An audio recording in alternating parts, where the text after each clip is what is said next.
Not a good start to the drive home, drivers. We've got the usual slowdown coming out of downtown, but once you get east of Nashville, you've got a crash just east of Stewart's Ferry Pike. That's got 40 eastbound backed up all the way to downtown. Then west of Nashville, east and westbound 40 is backed up both directions due to a crash right there at Pegram. Traffic every 10 minutes every morning on Super Talk 99.7 WTN.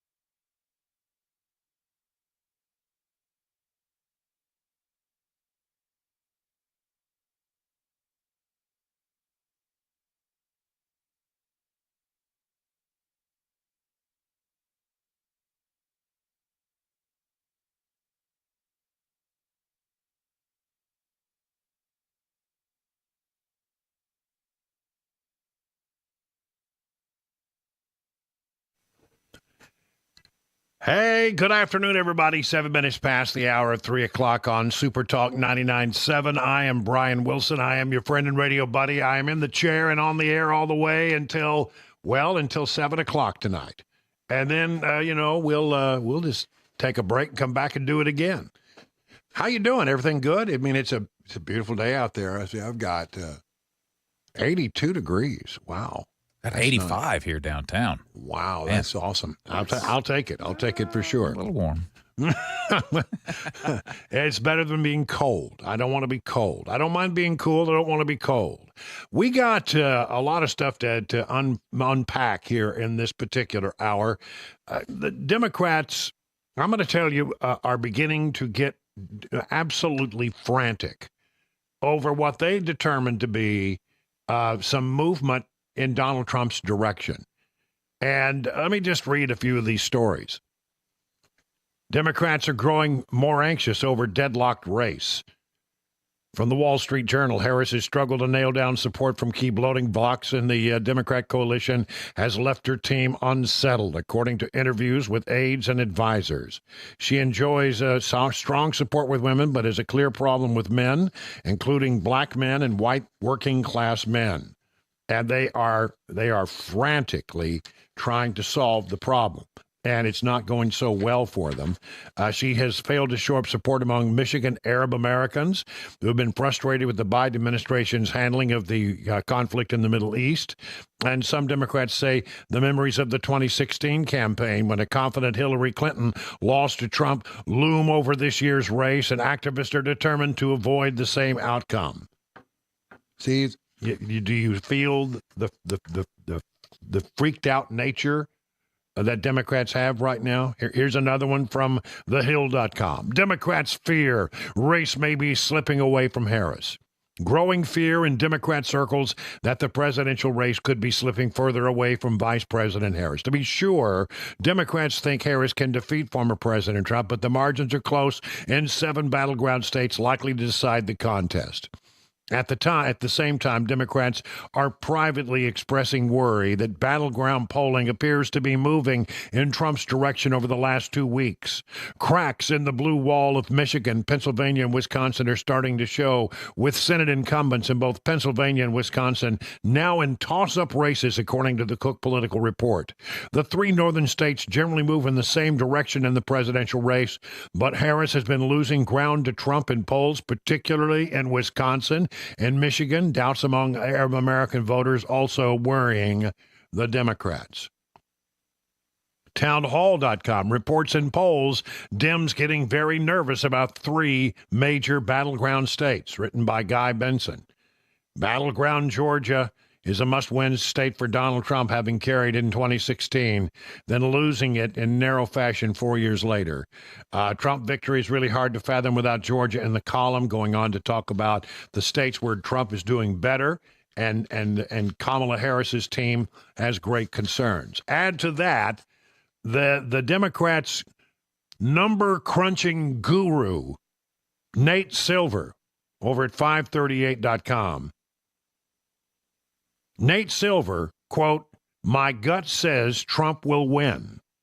Veteran pollster Nate Silver said his gut right now is that former President Trump will win the election in less than 2 weeks, but he cautioned against putting faith in anyone's gut feeling. This from thehill.com again. Silver wrote a guest essay published by the New York Times calling the race a 50-50 toss-up, and he said that's the only responsible forecast. But he says, if people press him to give an answer who is favored, he will say Trump. My gut says Donald Trump. And my guess is that is true for many anxious Democrats. I don't think you should put any value whatsoever in anyone's gut, including mine. But he says he gets asked the question a lot, what's your gut feeling? What's your gut feeling? And he says, based on all the evidence that he has, he thinks it's falling toward Trump. Here's another version of that story from the New York Post. Election savant Nate Silver has put his marker down and revealed his gut says that former President Donald Trump will emerge victorious in the November 5th election. When I deliver this unsatisfying news, when he said it's 50-50, I get the question, come on, Nate, what does your gut say? So I will tell you, my gut says Donald Trump. It is against that backdrop and the backdrop of numbers that are deteriorating. Let me just give you a couple. Betting odds say that Donald Trump has a 60.9% chance of winning. Those are the gambling odds. Harris, a 37.6% chance of winning. On this day in 2024, Kamala Harris leads Trump in the Real Clear Politics general election average by 0.7. Compare and contrast that with 2020. On this day in history in 2020, Biden led Trump in the Real Clear election average by 8 solid points. So, not good. Trump is 5.2 points ahead of where he was in 2020 in the battleground average and 6.8 points ahead of where he was in 2020 in the general election race. And so it's against this backdrop where things are not looking particularly good for Democrats, and they are worried that they drop what I think will probably be, when we look back, I think we will describe this as their October surprise. And it's very concerning. It has to do with General John Kelly, who was chief of staff at the White House. And here is how it's being portrayed. This story is being portrayed by the folks over at the Daily Caller. The Atlantic's October surprise on Trump implodes with denials galore from everyone involved. What is the thing? Well, Kamala Harris came out to talk about it, and I'm going to have to play it for you. But if you'll allow me, I'll let her say a few things, and then I'm going to tell you where I think she's wrong. And we'll get to this. Here is Kamala Harris early today. Trump's former chief of staff, John Kelly, a retired four-star general, confirmed that while Donald Trump was president, he said he wanted generals like Adolf Hitler had. Now, I looked at the Atlantic story, and I've looked at other reporters' assessment of the Atlantic story, and I don't have that quote coming directly from General Kelly. I mean, there was apparently some conversation about Hitler's generals. But when you look at the article in the Atlantic, it is this statement is not attributed directly to General Kelly. It is attributed to two anonymous sources. Okay, let's have those sources come out. Let's have John Kelly come out and tell him what he really said. Hang on to that thought in just a little bit. More from Kamala Harris. Donald Trump said that because he does not want a military that is loyal to the United States Constitution. He wants a military that is loyal to him. Well, I think that Donald Trump has had some concerns about whether or not, when he is the commander-in-chief and he gives an order, whether those orders are followed. And not illegal orders either. Nothing that could be constrained as being illegal. Let's talk about January 6th. He told his generals over and the Secretary of Defense, look, we need to get some National Guard people into Washington in advance of January 6th. He said, I'll give, this, I forget what the number, I think the number was 10,000. Let's put 10,000 people in here and let's make sure that things remain safe and secure. That was an order. It was never followed. The generals decided on their own that they didn't like the optics of it, and neither did Nancy Pelosi, so they declined to do that. If there had been a heavy military presence, National Guard presence in a town where clearly emotions were running high, maybe it would have had a much different, but these generals did not follow his guidance. There have been other questions about whether or not the orders of the commander-in-chief were being followed. And I think it's fair for those who, for Trump to say, I wish I had people who would do what I asked them to do. It's one thing if the general thinks that you're being asked to do something that is in conflict with the Constitution, which they've sworn an oath to. But, I mean, the things that I've heard that Trump was very, very concerned about were not things that were in conflict. It's just that the generals decided to not follow the orders of the commander-in-chief. All right.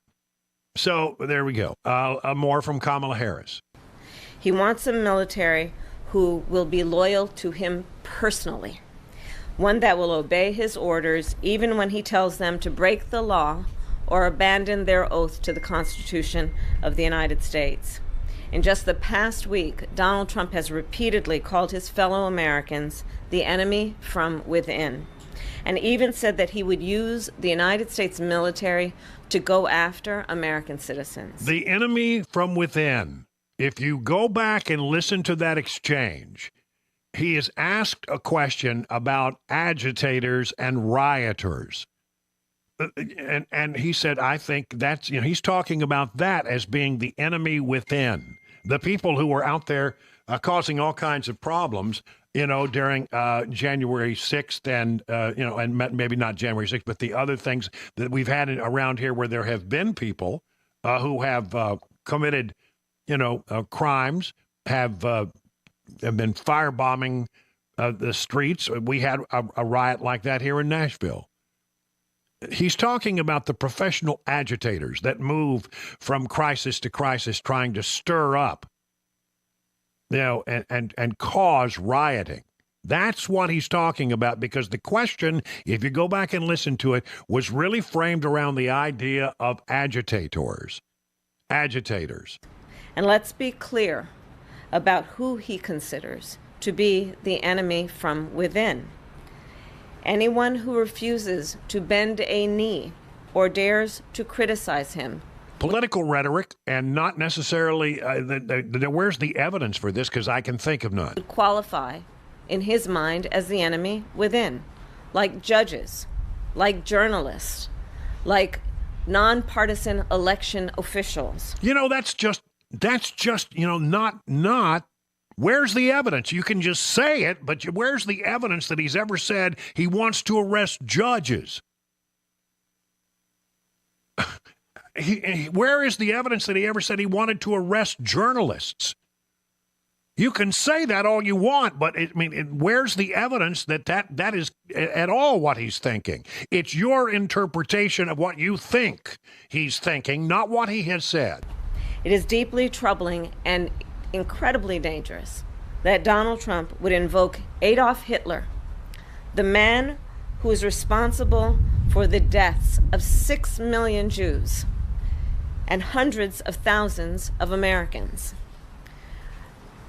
All of this is further evidence for the American people of who Donald Trump really is.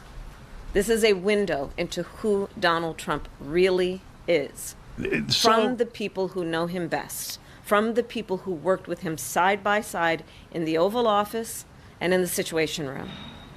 Okay. So she makes this overarching statement based on an article in The Atlantic that has no quoted sources anonymous sources. It sort of rings to me like just a desperation move. Take this hit piece, and that's what it is. And I could spend, I probably will at some point during the show. There are other things in this article written on The Atlantic, a very left-leaning publication, that have been categorically disassembled by people who were involved in the moment and saying the allegations that are made about this are simply not true.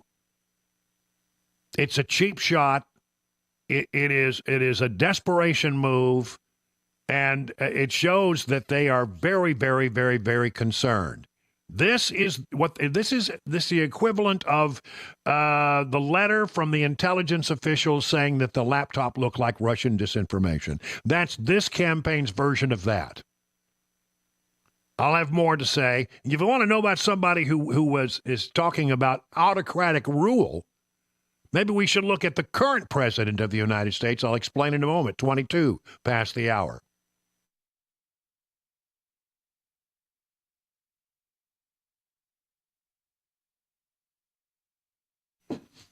Yeah, but there are no pills or magic creams that you can apply that will take the pressure off the nerves in your back. If you have back pain, it's most likely pressure on the nerves. And you have a couple of choices there: surgery or non-invasive spinal decompression. I chose non-surgical spinal decompression at the Wellness Institute of Nashville. They have a state-of-the-art facility and the latest high-tech equipment, and they offer the latest non-surgical procedures. Because getting better is important to Dr. Kevin Mitchell and Dr. Ashley, they are offering half off spinal decompression treatments and half off the KT knee machine. And if you are a new patient, you come in, you'll get an exam, an x-ray if you need one, a consultation. They'll lay out your treatment plan, and you will undergo your first treatment, and all of that will only cost you $23. I'm Brian Wilson, and I put my stamp of approval on the Wellness Institute of Nashville. So call them today at 615-246-5009. Learn more at painisbad.com. The guaranteed offer is the easiest way to sell your home. It's really simple. We bring you an all-cash offer. You close in as little as 21 days. No home inspections, no lockboxes, no open houses. Go to markspain.com to get a guaranteed offer and start packing.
Tennessee's state attorney general says documents prove that ICE planned to release thousands of illegal immigrants with criminal records into Tennessee. I'll have details for you at 3:30 on Super Talk 99.7 WTN. That's the threat of Trump. Not that he's going to be Hitler. You know, or that, you know, it's not. Don't imagine a Nazi movie. Yeah. Imagine rather the slow dismantling of institutions, the use of the IRS or the Department of Justice against Trump's political enemies or against media he doesn't like. Are you kidding me? That's the editor of the Atlantic talking about this article. It says you should be worried that Trump is going to be he's going to use and weaponize the government. Can you believe they have the audacity to suggest that Trump would do that when what we have seen and what we have witnessed over the last 3.5 years, almost 4 years now, is the Democrats doing exactly that? Yeah, you know, they're freaking out. And if you want to talk about somebody who's autocratic, let's talk about Joe Biden. Yesterday, we got to lock him up. Talking about Trump, we got to lock him up. Politically lock him up. Politically lock him up, he says. Oh, they tried to clean that up today at the White House. What did the president mean when he said last night about Donald Trump, we got to lock him up? So look, the president spoke about this very clearly as well in his statement, and he said he meant lock him out politically. Politically. He didn't say that. He said, I want to lock him up politically. Lock him out. No, he didn't say that. He said, and that's what we have to do. That was the part of his quote that he said last night. You're changing the quote. While he was in New Hampshire. Look, this is not me. This is the president himself going back to explain, to say that he was talking about politically. Now, you're right. Politically, he did say, but he did say lock him up. And I think that is their instinct. They would like to lock him up. Folks, you're going to hear a lot about this article in the Atlantic. I don't know, maybe you won't, but I mean, I have a feeling everybody's going to run with it, going to try to make it a big deal. First of all, they need to quote it accurately, and they're not. I'm seeing a lot of stories where they make broad assumptions about what's in the article. I've got 24 pages of that article. I've gone through it with a fine-tooth comb. I can't find the evidence of what other people are reporting about this article. It's weak journalism. The good reporters are pulling back from the headline because they don't think that they put the headline together. It's a cheap shot. It's nuanced stuff, and the Democrats are hoping that most people are not going to dig in deep enough, and they're just going to hear Trump wants to be Hitler, and that's what. But I'll tell you something. Almost always in political circles, the first person to invoke the name of Nazis or Hitler usually loses. Most people see that for what it is, and it's a desperate October surprise attempt. I hope the American people are smart enough to see through it. I think they are. 3:30 now at Super Talk 99.7.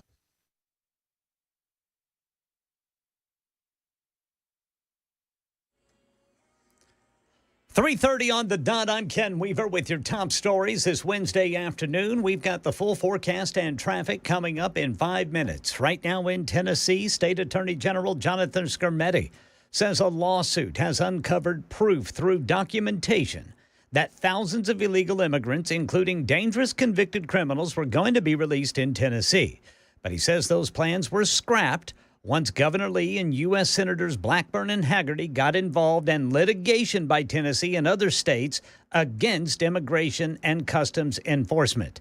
Skrmetti's offering up the ICE documents he says prove they had criminal records for murder, rape, and kidnapping, but plans to release them in Tennessee never happened, although they were released.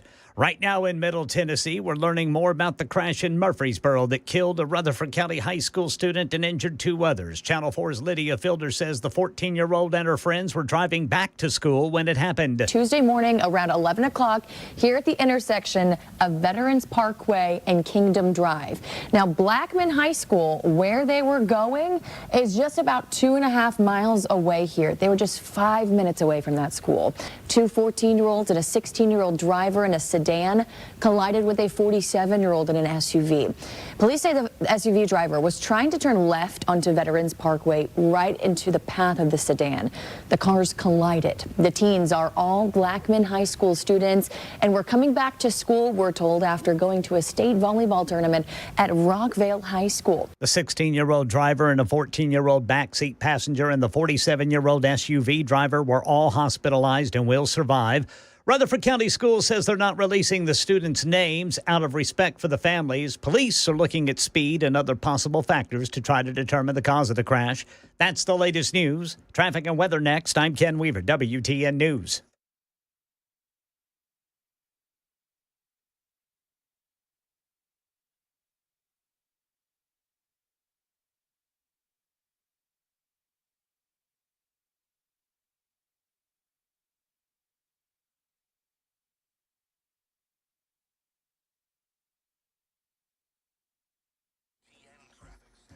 Big mess once you get out of the downtown area. If you are headed east, 40 is backed up from Stewart's Ferry Pike all the way to downtown. That also has Lebanon Pike backed up from Hermitage to beyond Donaldson for folks trying to avoid what's going on I-40. Then west of Nashville, you've got a crash that is slowing down both east and westbound 40 at Pegram. That's an overturned vehicle. Traffic every 10 minutes every morning on Super Talk 99.7 WTN.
It's 38 minutes now past the hour of 3 o'clock on Super Talk 99.7. I'm Brian Wilson, your friend and radio buddy, and can I just say I'm pissed off. I mean, the stuff that the Democrats tried to pull today is cheap and weak sauce. I mean, it really is. And so I'm going to try to get in a better mood, but it has really fouled my sense of, my sense of charity, because I have no charity for what they tried to do.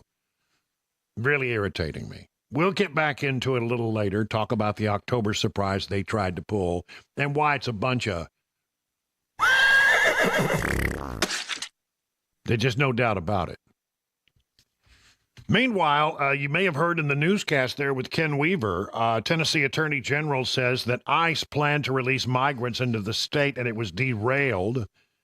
This is from Fox 17. Tennessee Attorney General Jonathan Skermetti's office reports documents obtained from the United States Immigration and Customs Enforcement show a plan to release migrants into the state was derailed, and pushback from the governor and lawmakers ultimately stopped the plan. This originates from a 2022 finding by the state in which ICE planned to transport potentially thousands of single adult non-citizen detainees from ICE detention facilities in Louisiana and release them into Tennessee pending final removal proceedings. ICE officials, the state learned, had been cooperating with Tennessee-backed organizations and municipal employees to carry out the release plan. So Skermetti filed a FOIA request to ICE and back in October of 23, and we finally got the documents. I have been going through it's a hell of a documents dump, I'll tell you that for sure. About 438 pages of material that is out there. Fox 17 has a link to it. You can look at the documents yourself and what they were trying to pull. The office reports that the documents show coordination between ICE, Nashville city officials, and a Tennessee immigration nonprofit to arrange for the mass release of detainees into Tennessee. A statement by the office adds that ICE originally planned to release thousands of single adult non-citizen detainees from its Louisiana detention facilities into Tennessee, and some of these people are not the nicest people that you would possibly want to have into your backyard. So, I mean, what I find in all of this is that thank goodness the governor's office was on it. Thank goodness that lawmakers outside of the city of Nashville, which was banned, they were all on board for this. City of Nashville was absolutely on board. They were excited about it. But it did fall through. And again, I'm still going through 348 pages of documents, but what I'm seeing here suggests to me that we dodged a bullet there because somebody was on the ball. Thank you. DHS says, the Department of Homeland Security says there may be more than 600 migrants in the country who might have connections to a dangerous Venezuelan gang, this according to NBC News.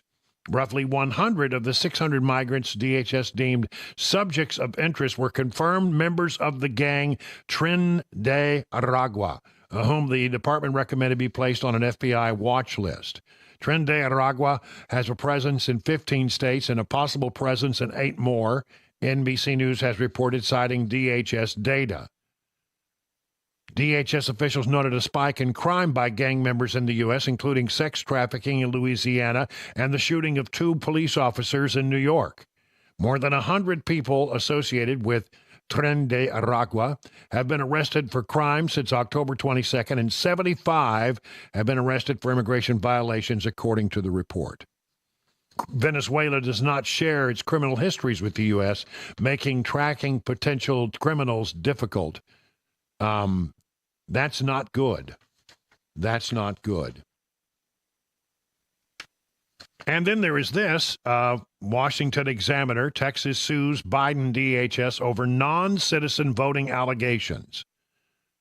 The lawsuit filed in a Texas federal court claims DHS has withheld critical data on approximately 450,000 voters whose citizenship status has never been verified because they registered without a state of Texas issued driver's license or identification card, according to a press release announcing the lawsuit. 450,000. Non-citizen voting undermines the integrity of our elections and voter confidence. Paxton, a Republican, said in a statement. He accused the federal government of actively interfering in state efforts to ensure that only U.S. citizens cast ballots, saying defendants refuse to comply with the law and answer valid requests for information. This comes from Paxton's office, according to a 15-page complaint. 450,000 people who are not citizens voting in the state of Texas could change the balance of power in that state. There's a very, very hotly contested senatorial race there. Texas is considered, a prime place for Republicans to carry out their efforts to reelect Donald Trump. But 450,000 votes coming, if all these folks were actually able to vote, it could really turn the whole election in favor of the Democrats. And it's unconscionable that the Department of Homeland Security, under Alejandro Mayorkas's guidance, is unwilling to share data that the state of Texas legitimately needs to find out if people who are going to have their voter registration are actually citizens of the state of the country rather than foreign nationals who somehow got what they need to cast a ballot in the coming election. I smell a rat in all of that. I do. And I'll tell you something, it concerns me a great deal that the Department of Homeland Security is dragging its feet. Paxton is running out of time, and I don't know that they would be able, even if they got the answers today. But I hope that they keep trying, and I hope that they get the answers they need before Election Day for sure.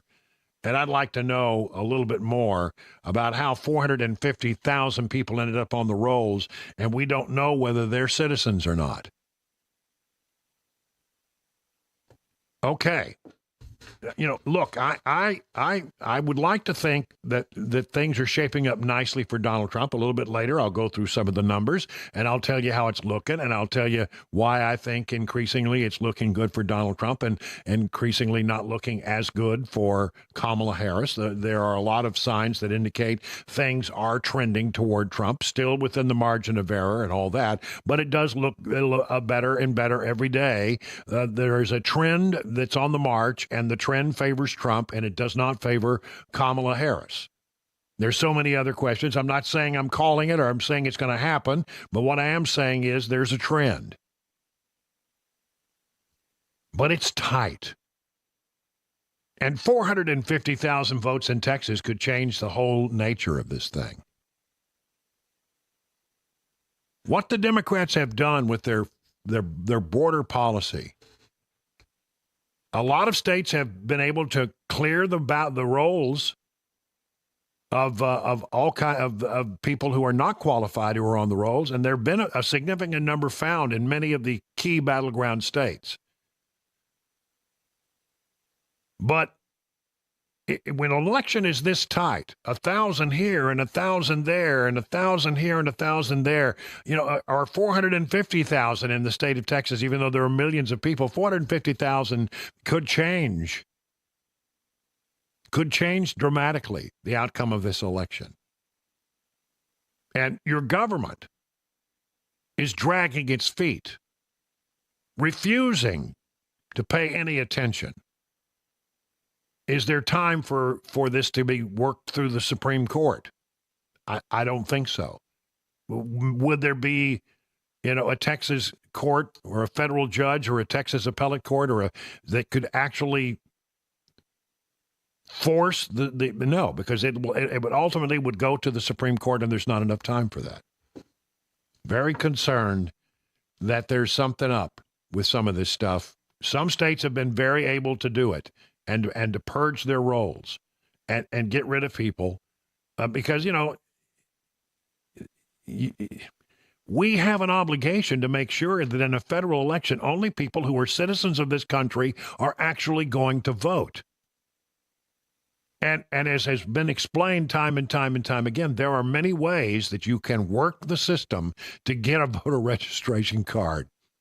And if you say, yes, I'm a citizen, Even if you're lying, you end up with a card that allows you to vote. So I hope that they are able to get that. But, I mean, 450,000, that's a lot of people. Now, maybe not all of them are suspect. Maybe half of them. But even that, 225,000 would be a lot of votes. You just don't know. And that the federal government is refusing to hand over information that would actually, you could cross-reference this in an hour with the right information. You could do it with a computer, and you know within a few minutes who's allowed to vote and who's not, and then send out an updated voter registration roll around the state. You could do it. But not if DHS drags its feet. See, the Democrats are so good at doing that, about deciding that they're going to do something, understanding that the wheels of justice turn slowly. And it's going to take, maybe we're wrong about this, but, the courts will have to decide in 6 months, in a year, in 2 years. They're playing the system. This is exactly what Biden did with the I'm going to pay off your student loans. Everybody said he didn't have the authority to do that. He didn't care. And once you do it, no matter what the court says, how do you claw it back? They play dirty. They're playing really dirty in this regard. And I just hope that we're sharp enough to find a way to stop a lot of people who I think are not legitimate citizens from voting in this coming election. 50 minutes now past the hour.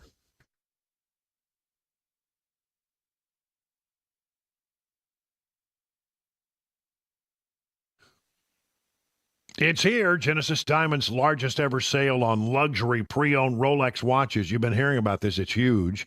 If you've ever dreamed of wearing a Rolex, you can't miss this special 2-day event, Friday and Saturday. We're just a couple of days away. During this event, you can take advantage of special pricing and zero-interest financing on a stunning selection of luxurious pre-owned Rolex timepieces.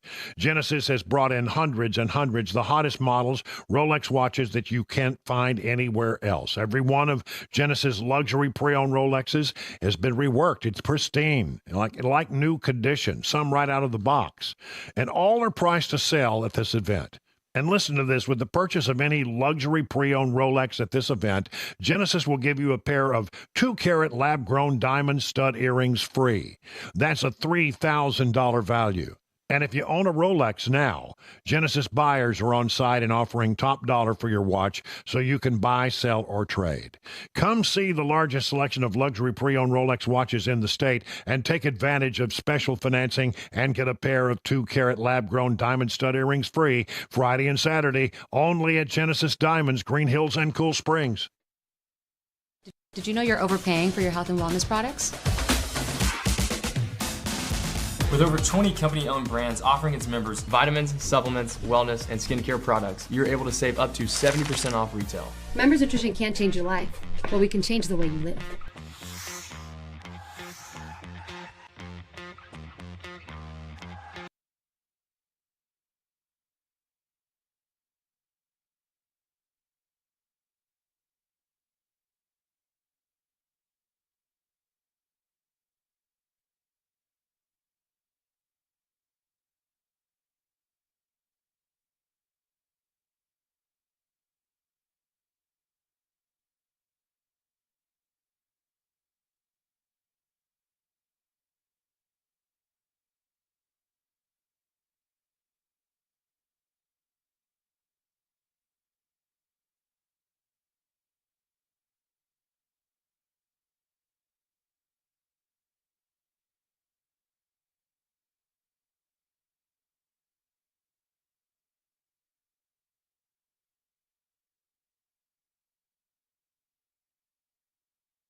Tennessee's Attorney General claims documents prove ICE plan to release thousands of illegal immigrants with criminal records into Tennessee. Details coming up at 4 on Super Talk 99.7 WTN. It's 57 minutes now past the hour at 3 o'clock on Super Talk 99.7. Let's take a look at the markets. Not a good day on the major indices. The Dow Jones Industrial down 409 points. It's been a rough week. S&P down 53. The NASDAQ is down 1.5% and more, 296 points in the red. What's driving all of this red action? The dismal performance on the major indices? Time to check in with John Maxon over at Beacon Capital Management for more on that. Good afternoon, John. Hey, good afternoon, Brian. Yep, some good things in the market, but right now it's taking a little bit of a reset. It's actually a third day in a row the Dow and S&P has been down. Earnings are really starting to ramp up. Tesla actually beat earnings after the market closed. But I'll tell you, one of the big things that's happening is yields are continuing to decline. The market's really adjusting its expectations that the Fed's probably not going to be as aggressive on rate cuts as they thought. 10-year treasuries have continued to climb. That's going to impact mortgages. There was a report that came out today that said existing home sales last month were at a 14-year low. The market's certainly not going to like that. But we're going to continue to watch earnings this week. They're really starting to ramp up, especially with tech. Initial jobless claims tomorrow. The Fed's going to be paying attention to that. But today has been pretty ugly in the market. All right. Thank you very much, John. Find out about all the things that John Maxon and the good people over at Beacon Capital Management can do to help you get ready for your retirement. Just go to their website, askbeaconnow.com. We'll have a whole nother hour coming up right after the news. We'll also be joined at the bottom of the hour by Pete Hegseth from Fox News. It's all straight ahead right here on The Drive. Stay with us. Grace Point Healthcare, affordable, convenient, and comprehensive medicine. Basic Smart Care plans start at $69 a month, and that includes free office visits and free basic labs and diagnostic tests for a full year. Now, at Grace Point, you are usually seen the same day or the next day. No long wait times in the waiting rooms. Grace Point is your primary provider that treats the entire family from newborns to seniors. You know, when we get to a certain age, our hormones begin to fluctuate, taking a toll on our lifestyle. Grace Point provides comprehensive hormone testing and treatment for both men and women. Grace Point is a military veteran-owned practice located in the heart of Franklin. Call this number, 615-599-6868, to schedule your next medical appointment. Grace Point Healthcare, modern medicine delivered the old-fashioned way. Did you know you're overpaying for your health and wellness products? With over 20 company-owned brands offering its members vitamins, supplements, wellness, and skincare products, you're able to save up to 70% off retail. Members Nutrition can't change your life, but we can change the way you live.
I'm Ken Weaver with your top stories. Got the full forecast and a traffic update in 5 minutes. Right now in Tennessee, Attorney General Jonathan Skrmetti says a lawsuit has uncovered proof that ICE was going to release thousands of illegal immigrants with criminal records in Tennessee.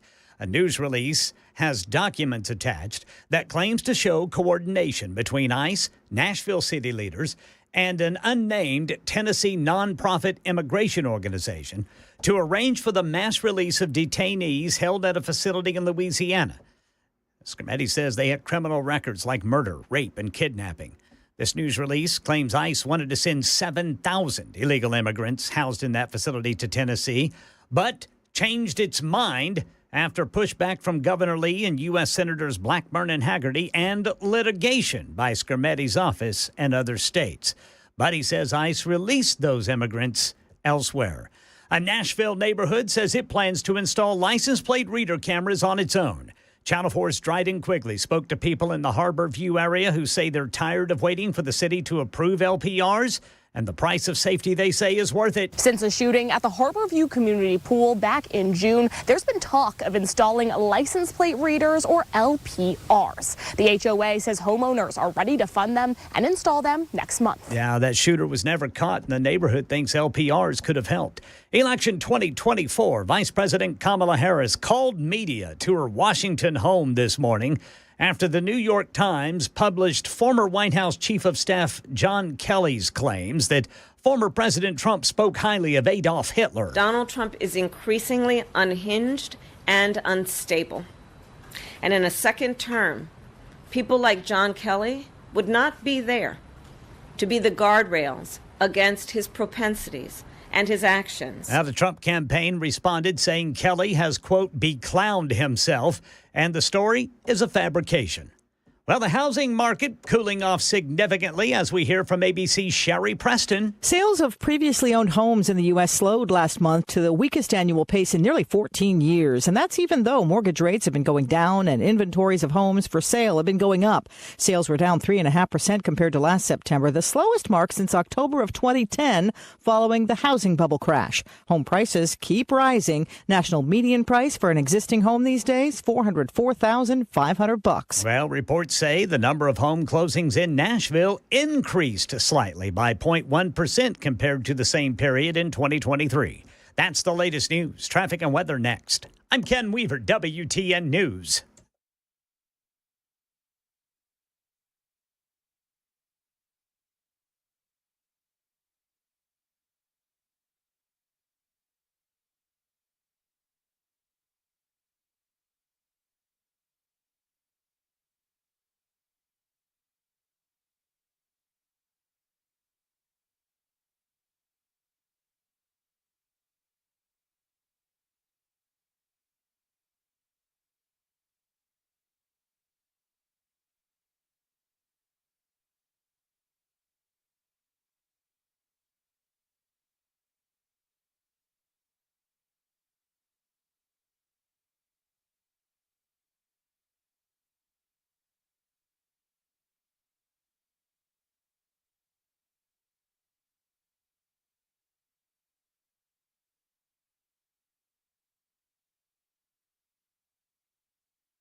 All right, so in addition to the usual slowdowns trying to get home from the downtown area, we still have that crash east of downtown that is backing up 40 eastbound from Hermitage all the way to downtown.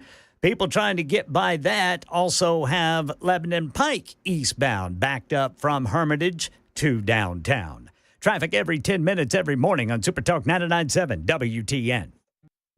Hey, what's up, guys? It's Matt Murphy in the middle of downtown Franklin, Tennessee. We've talked so much about Savory Spice. I thought, why not show you the place? So let's go on in and see what's popping at Savory Spice. As I've always said, you will smell the spices even before you walk in. I can smell them right here in the doorway. Come on in and let's introduce you to the one and only Holly, who is the owner and proprietor of Savory Spice. Say hey, Holly. Hello, everyone. Now, enough about Holly. Let's talk about spicy and easy products like the incredible taco soup, which, as I said, you put this in a crock pot, you put all the ingredients that it tells you to buy right there, you put the spices in, and it's so easy. So if you don't know what you're doing around the kitchen, it's a perfect way to find your way around the kitchen, as is the Mediterranean dill risotto. Now, for the holidays, pumpkin pie spice. What doesn't it have, Holly? Pumpkin. Doesn't have any pumpkin in it. That's a fun fact for all of you kids out there. Now, if you stop by Savory Spice, either in the Franklin location or at L&L Market, you can get yourself a sample of the dill dip, which is my absolute favorite. Just tell them Matt Murphy sent you to Savory Spice with purchase now. So come by Franklin or L&L Market in Nashville and come see Holly and the entire crew at Savory Spice.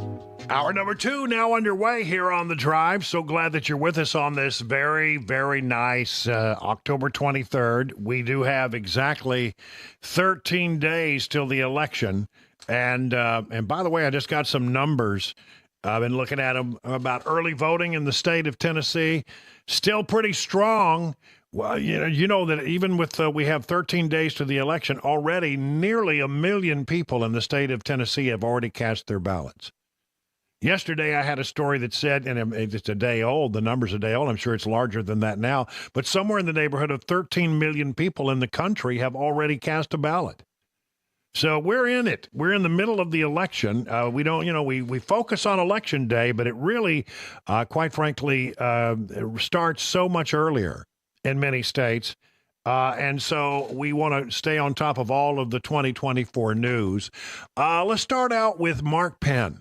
Mark Penn is a Democrat pollster. He was most famous for working with Bill Clinton back in the day. But I like Mark Penn, and I think he tells you what he thinks is going on. And Mark Penn says in an interview that he did that, the edge right now seems to be toward Trump. Well, look, I think Donald Trump has an edge. I would not count Kamala Harris out at this point. He's winning on all the major issues. Foreign affairs and domestic policy are in his camp. I think he's had some very strong issues in swing states, doing the auto workers in Michigan, fracking in Pennsylvania, and tips, no tax on tips in Nevada. I think it's been a clever campaign in all those respects. And so I think he's got the edge. And most importantly, I think Republicans were losing about 2 points by counting on their vote to show up on Election Day, because only about 90% of voters who plan to vote on Election Day wind up there. And the fact they're equalizing that is probably worth 1 to 2 points, particularly in these swing states. It's entirely possible that, that last little statistic is really quite an eye-opener. Republicans always wait until Election Day to cast their ballots. Well, I vote on Election Day. And this time around, we've asked everybody to go in and vote early. And, there's a good number of people who are doing that. And in some of the swing states, the numbers are really quite surprising. The Republicans are turning out in big numbers, and that is a great thing. When we look back at this election, we may well determine that it was that effort to get people to vote early and to get people registered that really paid off. And that's what we call ground game.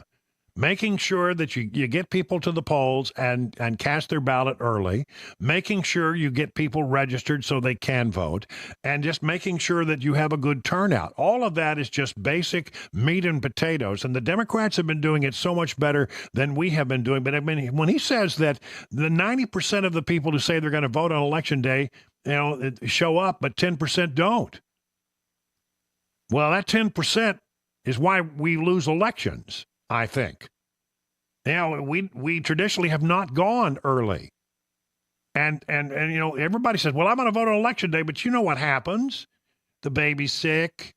Maybe it's raining. You don't want to get out. Maybe, I don't know, you got hung up at work. You just couldn't get loose. They had every intention of going by, but, that something came up. And things will come up. As you know, I like to say, you have your best laid plans, and then life intervenes. You can't always predict what's going to happen in your life on Election Day. Get it done early. And Republicans are doing that, and I think it's really starting to pay off. In a lot of the battleground states, the real difference may be the early turnout that we had, and I am pretty excited about that. Donald Trump is out on the campaign trail, and, the attacks get, personal. He says that, basically Harris is a lunatic. We're going to bring all of it back, more than you ever had before. We're going to bring it all back. We're going to bring it all back. And if she comes, I'll tell you what, if she becomes president of this country is finished. This country is finished. And I don't like to be that way, and I wasn't that way. Even with crooked Hillary, I wasn't talking that way. This woman is a radical left lunatic who has no right even running. She doesn't deserve to be able to run. She came in last in the primary, now she's running because they want to be politically correct. I'm not going to let this happen. Starting in January, we will give our companies the lowest taxes, the lowest energy cost, the lowest regulatory burdens, and free access to the best and biggest market in the planet. But it will not. If we keep going like this, we're not going to have the best market anymore. We're going to be like Venezuela on steroids, okay? That's what we're going to be. And I used to say that, and if I don't get elected, that's what's going to happen. You're going to end up in a 1929-style depression. If you look at what her policies are, she has no idea about business. She has no idea. Frankly, she has no idea about anything. She destroyed San Francisco, which was really the best city, I think maybe the best city in the country. She destroyed it. Yeah, so there's a little sample of what he's saying out on the campaign trail. In Los Angeles, the LA Times is a very liberal paper. Now, I don't know that newspaper endorsements really hold much sway anymore. I think there was a time and a place where they did, but I think that day has largely passed. But it is interesting to note that the Los Angeles Times editorial board will not endorse Kamala Harris after decades where the paper has endorsed traditionally Democrat candidates for president. The board was reportedly told by the paper's owner to withhold an endorsement. From the Blaze, the editorial board of the LA Times will not endorse anyone in the presidential election after a 20-year run of endorsing Democrats. The editorial board listed other endorsements and said it was no exaggeration to say this may be the most consequential election in a generation, but then ignored the president's election. The LA Times has endorsed Harris when she ran for California Attorney General in 2014 and 2016 when she ran for the U.S. Senate.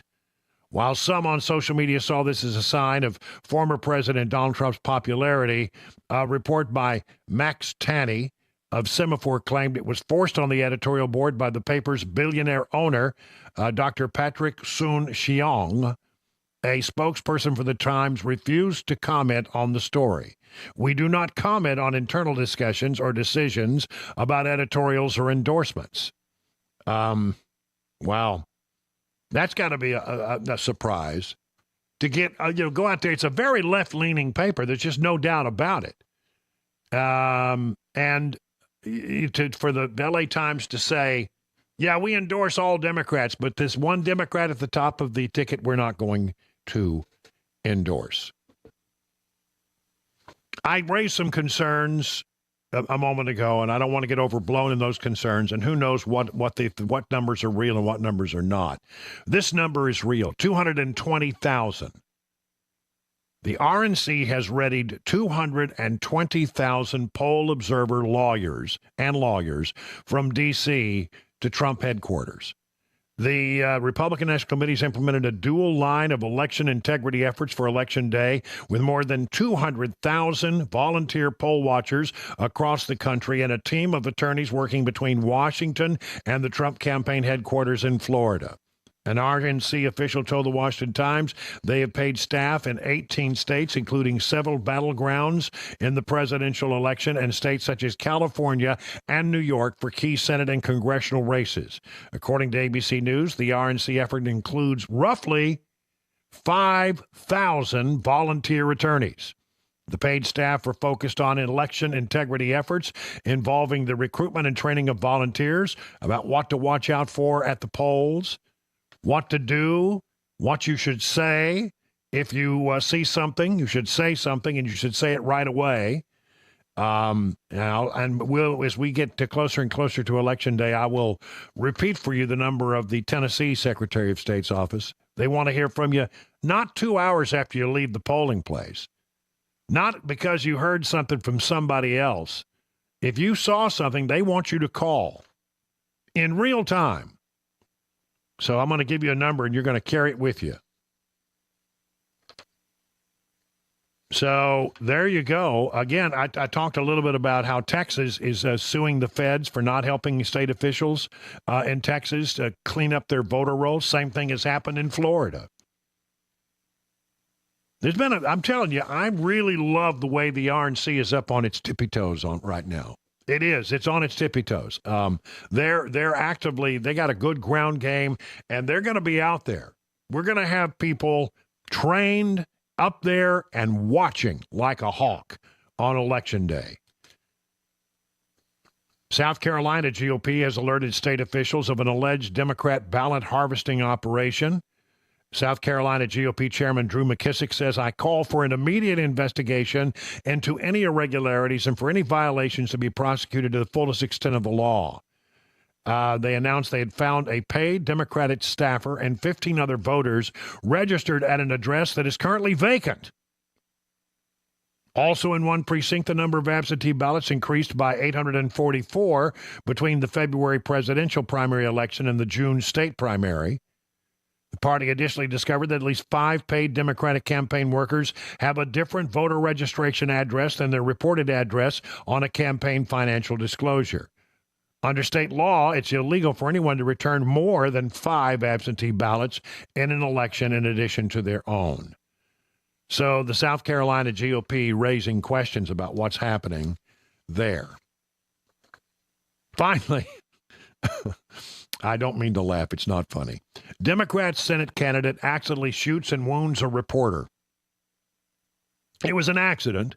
Missouri Democrat U.S. Senate candidate Lucas Kuntz accidentally shot a local television reporter during a campaign event Tuesday. Kuntz is running against incumbent Senator Josh Hawley, a Republican of Missouri, was firing at a set of targets at a private residency in Holt, Missouri, when a stray bullet fragment wounded TV reporter Ryan Gamboa of the Kansas City Star has reported. The fragment appeared to have ricocheted off a target. Kuntz had been shooting at AR-15, was the only person firing when the injury occurred. The candidate, a former Marine, provided first aid to Gamboa, who was bleeding from his arm. Kuntz wrapped gauze and his belt around the reporter's arm to help stop the bleeding. Gamboa, whose wound later was wrapped with medical tape, remained at the event and continued his assignment. There's a good reporter for you.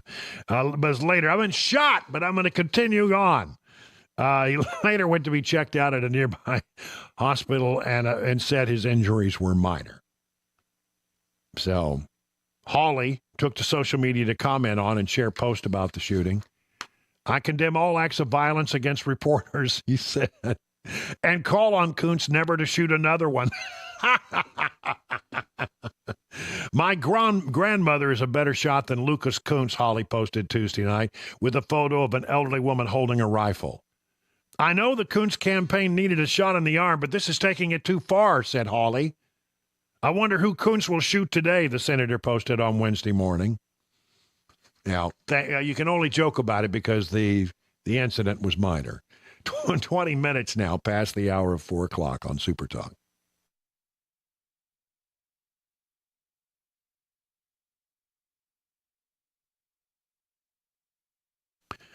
Let the team at Restoration Wellness help you achieve your health goals. Restoration Wellness is a leader in weight loss management in Wilson County. You can call the team today at this number, 615-470-8124, or visit them at their website, restorationwellnessmedspa.com, to book a consultation today. You're going to meet my friends Carly and Jamie, who will take great care of you. You're going to be treated like you're part of the family. You'll be part of the more than 1,000 patients who've already seen life-changing results from the weight loss management program there. You can gain your confidence back because weight loss can increase your energy levels, improve your quality of sleep, enhance your overall health. And these are customized treatment plans. Restoration Wellness will consider your unique needs, your lifestyle, and goals. Whether your goal is to lose stubborn body fat or improve your overall health, Restoration Wellness has a solution for you. And I can say, as a personal note here, it's working well for me. Down 33 pounds. Newest technology in weight loss management can be found at Restoration Wellness and Med Spa. They're mailing your email that you can go to. The web address is restorationwellnessmedspa.com. That's restorationwellnessmedspa.com. Did you know you're overpaying for your health and wellness products? With over 20 company-owned brands offering its members vitamins, supplements, wellness, and skincare products, you're able to save up to 70% off retail. Members Nutrition can't change your life, but we can change the way you live.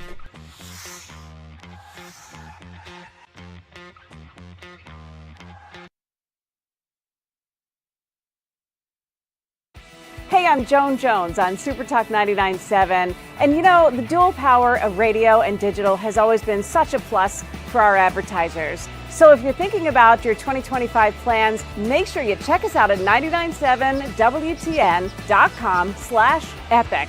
Go there now.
Gunshots at the Trump rally. Here's some of the first calls to 911 from Butler that have finally been released. Hear that at 4:30 on Super Talk 99.7 WTN. That's Ken Weaver there in the newsroom. He's in that little newsroom closet just typing up news like crazy, making sure that we have all of the latest information. You're well informed when you listen to Ken Weaver, even if he does do a sort of a sorry impression of W.C. Fields. Get away from me, boy. We still love him. We still love him, even if we have to put up with that. And then there in the control room is Chris Weber pushing all the blinky buttons. Guys, good to see you. And I mean, it's one of these days where I got to tell you, I never have played hooky from work, but I was tempted. Oh, yeah. I was tempted and tried. I wanted to say, oh, it's just so nice out here. Take a dip in the pool, maybe? Well, no, I don't think so. It gets pretty cool at night, right? My current temperature in my pool, I happen to know, is 71 degrees. Ooh, that's a bit perfect. chilly. No, that's really cold. Yeah, but you got to remember, Brother Brian, I lived in Idaho for 10 years. Yeah, so, He's you're part tougher polar stuff bear. than I am if you're going swimming in that. Yeah. So anyway, hey, listen, yesterday, I think it was about this time that I laid down the gauntlet and I said, we must sell all of the VIP tickets. Mm-hmm. We had 40 left yesterday? 30 yeah. Left. 30 left yesterday. Mm-hmm. We sold them out. Yep. I'm pretty sure it all happened after 4:30. I bet it did. That's what I'm going to say. Yeah. Well, that's what I'm sticking with. It's my story, and I'm going to stick with it. But no, I mean, the VIP tickets are gone now. They're talking about, are they going to be able to, maybe open up a little larger area for the VIP? I don't know if that's going to happen or not. Squeeze a few more in, Squeeze maybe? a few more in. But I mean, right now, if that changes, I'll get back to you and let you know. But right now, we are sold out. So, the question is, of course, can you come up with extra goodie bags? Yeah. Oh, that's going to be the challenge. Yeah. Yeah, you can always put in a few chairs, but do you have enough goodie bags? and if you have some extras, where's mine? Yeah, exactly. Yeah, I want to know that. If you don't know, we're doing a big election party at the James E. Ward Agriculture and Community Center, just down the road here from where I'm broadcasting in Watertown. It's going to be starting at 3:00. I'll be there for the drive. There'll be food available. There'll be vendors there, so you can come and you can eat. And just because you didn't get one of the VIP tickets doesn't mean that we aren't going to be excited about seeing you. We'll be really excited to see you. Come on in and take a place and hang out, because we're going to be there. I don't know. I don't want to say till the cows come home, but we're going to be there a while. Yeah. We're going to be there until we feel like, well, there's nothing more to learn tonight. I don't know how long it's going to take. I mean, I've seen these reports that people say, well, it may be Friday, maybe Saturday. Who knows, how long it's going to take to really determine it. But I'm hoping that there's a very, very, very robust Republican turnout early in the night that pretty much sets the tone for the way this thing is going. And so we'll see. We'll cross our fingers and hope that's the case. But it's going to be a humdinger, and you might as well share it with people you love. I'll start again on the 5th of November at the Wilson County Fairgrounds at 3. At some point, Dan, Chris, Matt will join me, probably in the 6 o'clock hour, and we'll continue deep into the night. And the election party is absolutely free to attend, and there will be food and beverages there to purchase. So join us in Lebanon for election night in the USA. Special thanks to Busy Bee and HVAC and Glock Store, some of our sponsors. We really do appreciate everybody who is participating in this. So again, I'm glad that I was able to help out and sell out all of the tickets. Yeah, you get an extra gold star. That's right. Yeah, I get a hearty handshake and a pat on the back and a very hearty attaboy, Brian. But no goodie bag. But no goodie bag. No. No goodie bag for you. I'm gonna ask for one. I'm gonna make. I would think that if I can sell out that thing, that I should get a goodie bag. Yeah, best of luck to you. Yeah, I'm not holding my breath on it. 4:30, time for the news.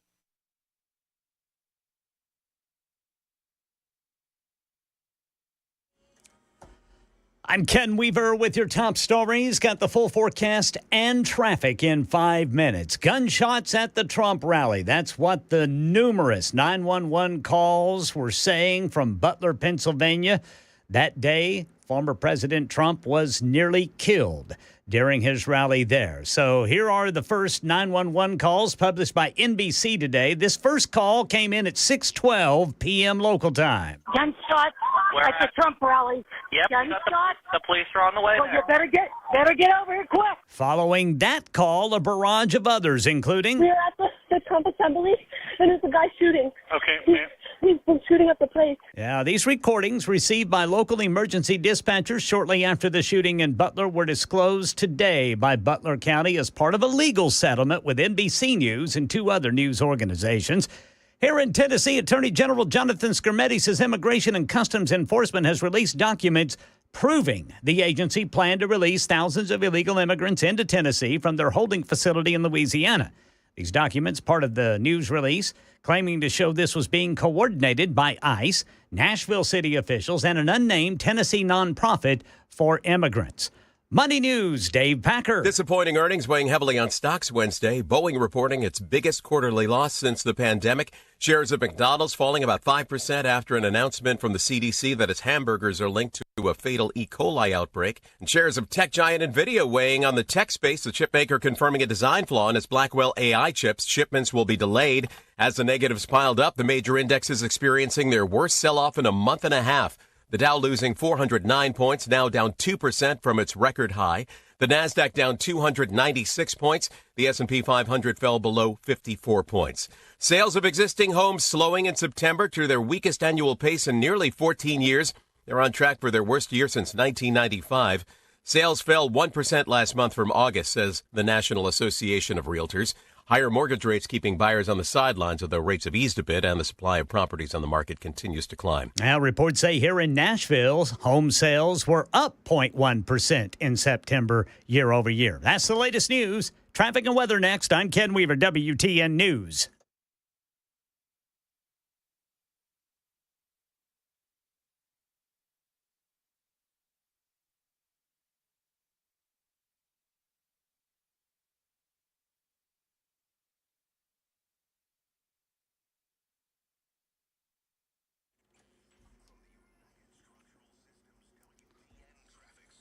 All right, still working that crash east of downtown, 40 eastbound, just past Stewart's Ferry Pike. Got an overturned vehicle there. That was blocking the eastbound two right lanes, and it had 40 eastbound backed up all the way to downtown. And as a result, so was eastbound Lebanon Pike.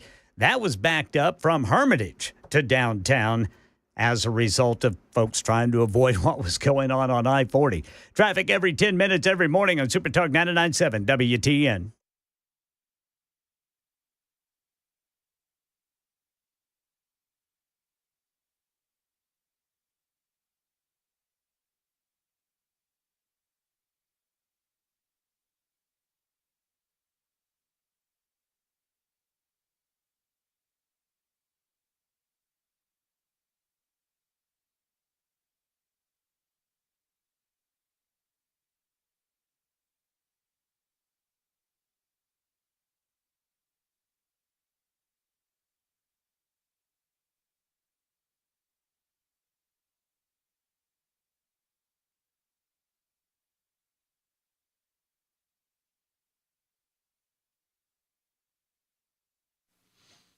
You know, it's the spooky season. Don't be tricked. Let Busy Bee Plumbing, Heating, and Cooling, your Rude Pro partner, treat your family to some specials. They won't ghost you. 50% off furnace inspection, 20% off any furnace repair work at the time of service. Includes check, test, and start only.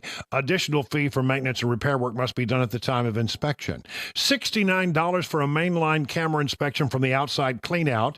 Find out if your drain pipes are clean, cracked, or clogged. Up to $300 off ultraviolet home treatment systems installation, RM2 systems only. And remember, the Beehive Club. As a Beehive member, you'll receive 3 annual tune-ups, 1 for cooling, 1 for heating, 1 for plumbing, 10% discount on all repairs, priority front-of-the-line service, and $100 annual accrued replacement credit with a $1,000 max. No overtime or holiday fees, all for as little as $99. What a deal. For satisfaction guaranteed, call Busy Bee HVAC, your Rude Pro partner, 775-7833, or visit busybeehvac.com.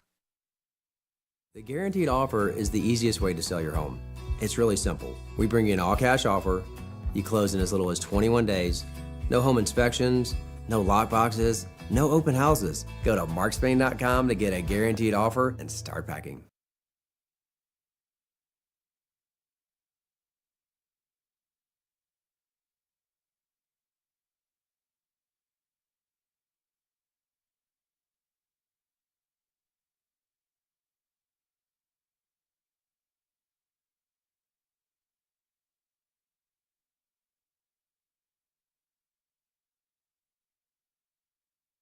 Did you know you're overpaying for your health and wellness products? With over 20 company-owned brands offering its members vitamins, supplements, wellness, and skincare products, you're able to save up to 70% off retail. Members Nutrition can't change your life, but we can change the way you live.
It is 38 minutes now past the hour of 4 o'clock on Super Talk 99.7, Wednesday, October 23rd, a nice day. But even though it's a super nice day, we got Pete Hegseth coming in to join us. He's the host of Fox and Friends on the weekends. And when he's not doing that, he's a resident here in Sumner County. And I hope that you're in Tennessee and enjoying this amazing weather, Pete. It's just really something. It is amazing, Brian. I actually been down in Alabama today for a shoot for Fox and Friends, but I made sure to remind them who won the game on Saturday, which we were at, by the way. Oh, really? Oh, my goodness, Brian. We took the whole family, and we had 6 of our kids stormed the field, which is a very long story, but it was amazing. Yeah, so you were there for all the festivities on the ground there, right? Oh, yeah, we were there. I was off for the weekend. We did tailgating, went on the field. Great. Had a fun time, and balls pulled it out. And one of my kids, Brian, rode the goalpost across the field. I'm not kidding you. I think I've seen a picture. Was it your daughter? No, it was one of my sons. One of your sons, old. Yeah. Well, that's awesome. The students lifted him up and said, "Put the kid on the goalpost." Pretty funny. Phenomenal. That's great. What a great memory that will be for your family. That's great. So I want to read just some headlines here and then get your take on what has happened today. I don't know if you're up to speed on it, but the Democrats have come out and sort of accused Donald Trump of being an admirer of Hitler and his generals and trying to smear him in a very ugly way. And it comes against this backdrop. You ready? Several stories here. Famed polling guru Nate Silver says Donald Trump will win the presidential election. Democrats fear race may be slipping away from Harris. Reports and polls, Dems getting very nervous about these 3 major battleground states. And it just Democrats are growing more anxious over deadlocked race. The Democrats are nervous. There is no doubt there is a trend.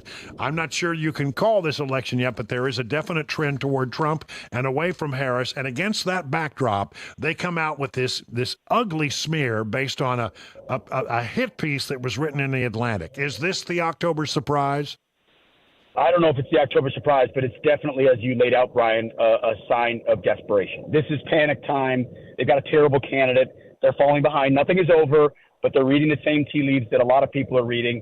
And so they're hitting the familiar panic button, which is the Hitler button, which is he's worse than Hitler, which is he'll be a dictator, which is by the way, based all on a already debunked story from a disgruntled former chief of staff, John Kelly, who was great as a soldier. I know him in that capacity, but got broke down by the process and has now decided to turn on President Trump. I knew him when he was working with him. He had only good things to say about Trump, and has now pushed this story that he now, admires Hitler. It's all been debunked. It's not true. And this comes after 2 assassination attempts. So now you're putting a target on him by saying, well, this guy's as bad or worse than Hitler? I mean, what does that justify anyone to do to him? So it doesn't surprise me. It's all they've got. She can't say anything. And so I don't know if this is the surprise, but take this and, amplify it with any other story that's coming out. They're going to start throwing the kitchen sink, Brian. Yeah, I mean, how desperate are they? I mean, I'm really. You start seeing things like they're saying, we're really concerned that Trump is going to declare victory early. So what would your plan be if he does that? They're just freaking out, and quite frankly, I don't know how this election is going to come out. I'm cautiously optimistic that things are moving in the right direction, and I'm cautiously optimistic that in addition to the way the polls are looking, that I think they're still underestimating Trump's strength in America, because I don't think that Trump supporters talk to pollsters in a big way. Right. So I'm feeling good about all that, but I mean, ours is cautious optimism. Theirs is absolute panic. Oh, yes. And you're right, Brian, to say cautious optimism. I guess that's how I might characterize myself. But in an objective sense, I'm very optimistic. I'm bullish. Like, we got the right guy. We need him. Their candidate is terrible. We're turning people out early to vote. All we need to make sure is that this sucker is fair across the board in the states that matter, that the legal challenges are there where they need to be, where the poll watchers are there where they need to be, that the turnout, the legal ballot harvesting is done. We've talked about this for years now, Brian. I mean, that looking at all those things, I feel great, but I don't want to, because you can't get complacent and you need to run through the tape. And Trump's going to run through the tape. The guy's running as good of a campaign. I mean, he sold out his New York City Madison Square Garden rally in 3 hours. Right. That's going to be the McDonald's, the stuff that is unconventional.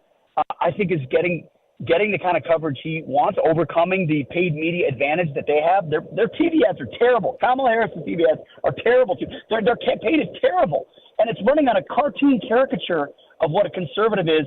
So I feel good, Brian. I'll mark it right now. In 2 weeks, I think Donald Trump will be president of the United States.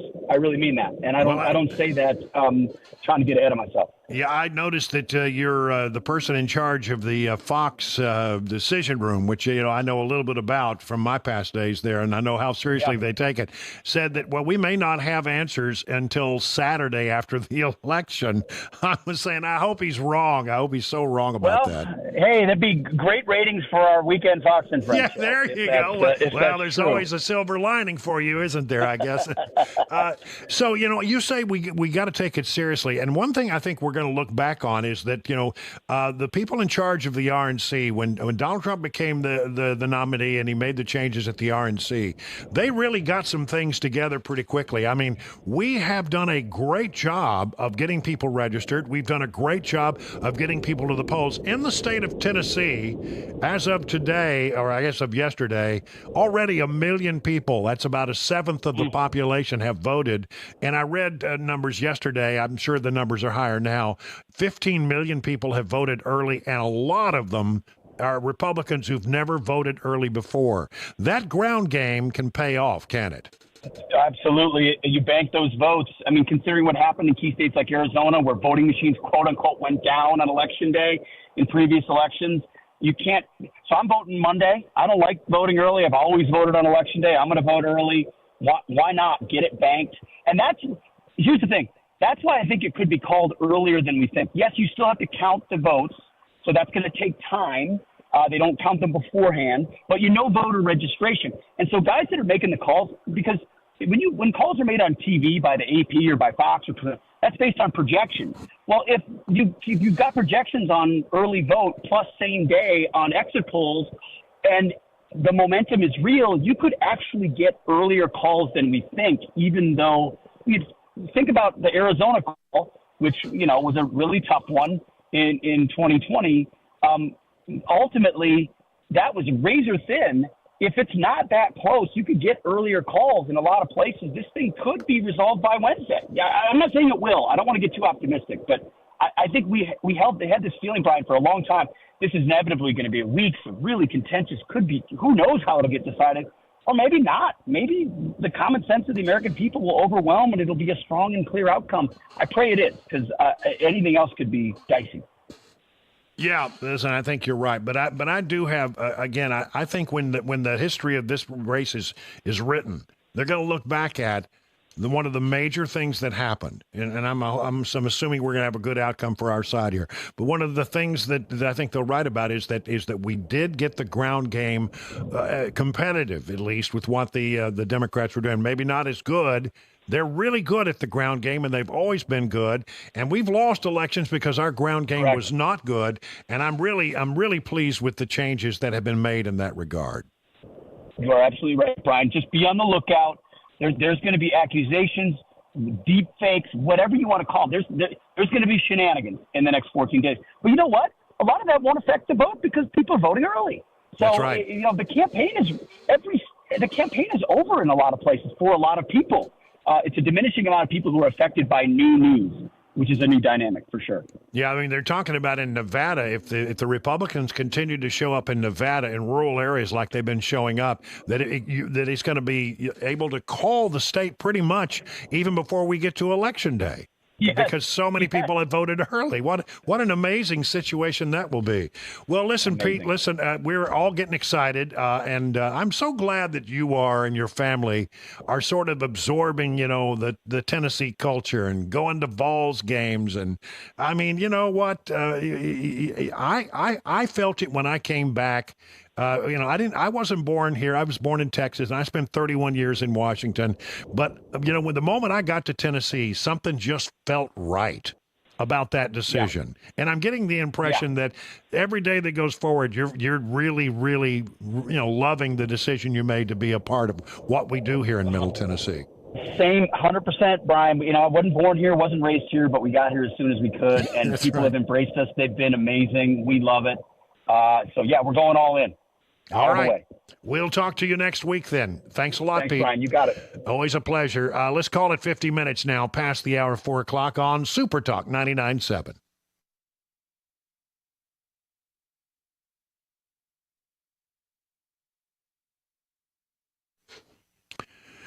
This upcoming presidential election has most of us wondering how we will be affected, our money investments, or even retirement. It could all be impacted. Well, you're not alone if you're worried about those things, but there are steps you can take now to be better positioned regardless of who wins. You deserve the confidence to know that no matter who the president is in, that you have a plan that will help keep your financial goals in line with your life's priorities. If you're in or nearing retirement, Beacon Capital Management has a free retirement-ready toolkit just for you. You get a Money Enough for Life book, a retirement planning checklist, and a Maximizing Your Retirement Income white paper. Guess what? No cost, no obligation, no pressure. What in the world do you have to lose by making this call? 615-488-9303 to get your free retirement-ready toolkit. That's 615-488-9303. Beacon Capital Management. Tell them that your friend and radio buddy Brian Wilson told you to call. Did you know you're overpaying for your health and wellness products? With over 20 company-owned brands offering its members vitamins, supplements, wellness, and skincare products, you're able to save up to 70% off retail. Members Nutrition can't change your life, but we can change the way you live.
I'm Joan Jones on Super Talk 99.7. And you know, the dual power of radio and digital has always been such a plus for our advertisers. So if you're thinking about your 2025 plans, make sure you check us out at 997wtn.com/epic.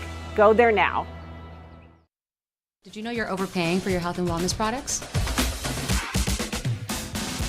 With over 20 company-owned brands offering its members vitamins, supplements, wellness, and skincare products, you're able to save up to 70% off retail. Members Nutrition can't change your life, but we can change the way you live.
Another student arrested for making threats against her school. ICE documents reportedly prove thousands of illegal immigrants with dangerous criminal records were headed to Tennessee. And former President Trump addresses Christians on the campaign trail today. These stories and more at 5 on Super Talk 99.7 WTN. That's Ken Weaver in the newsroom, Chris Weber in the control room. I'm Brian Wilson. It is 56 minutes now past the hour of 4 o'clock.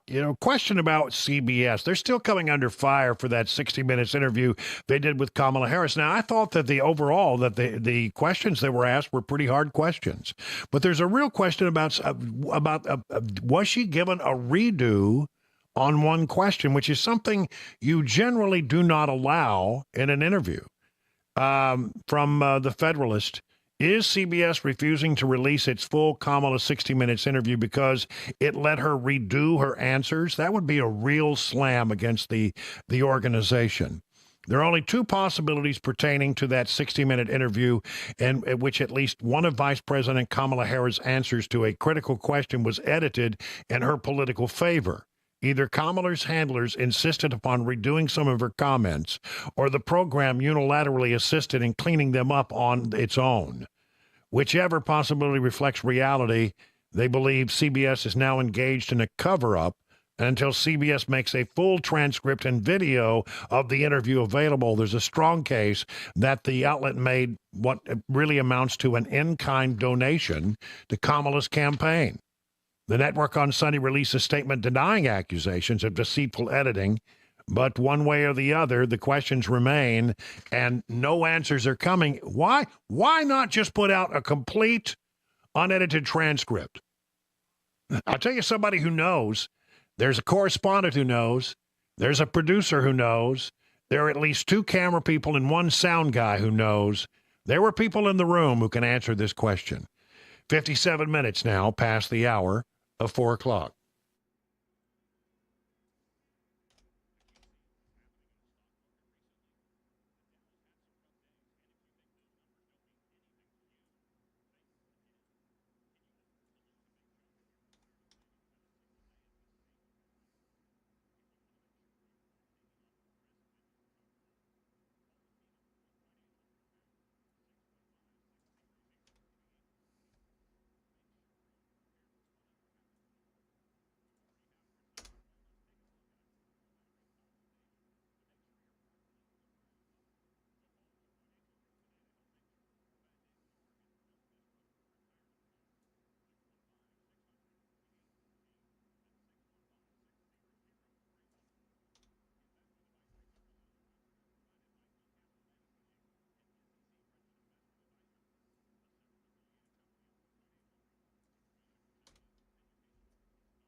It is 5 o'clock on the dot this Wednesday afternoon. I'm Ken Weaver with your top stories. We've got the full forecast and traffic in 5 minutes. And right now in Nashville, another student arrested for making school threats. A 15-year-old James Lawson High School student charged in juvenile court with making a threat of mass violence. Metro Police say she threatened to shoot up the school in a social media post. The student was not in school today, so Rapid School Safety Team officers went to her home and took her into custody. Right now in Tennessee, Attorney General Jonathan Skrmetti says Immigration and Customs Enforcement released documents proving the agency planned to ship thousands of illegal immigrants from a holding facility in Louisiana and release them in Tennessee. Skrmetti says ICE scrapped that plan after pushback from Governor Lee and U.S. Senators Blackburn and Hagerty and litigation. But Skrmetti says those 7,000 illegal immigrants were released elsewhere, just not in Tennessee. He says they had criminal records, including murder, rape, and kidnapping. And right now in Middle Tennessee, Murfreesboro police trying to determine what caused a crash that killed a 14-year-old and injured 3 other people yesterday. Channel 4's Lydia Fielder. This was at the intersection of Veterans Parkway and Kingdom Drive.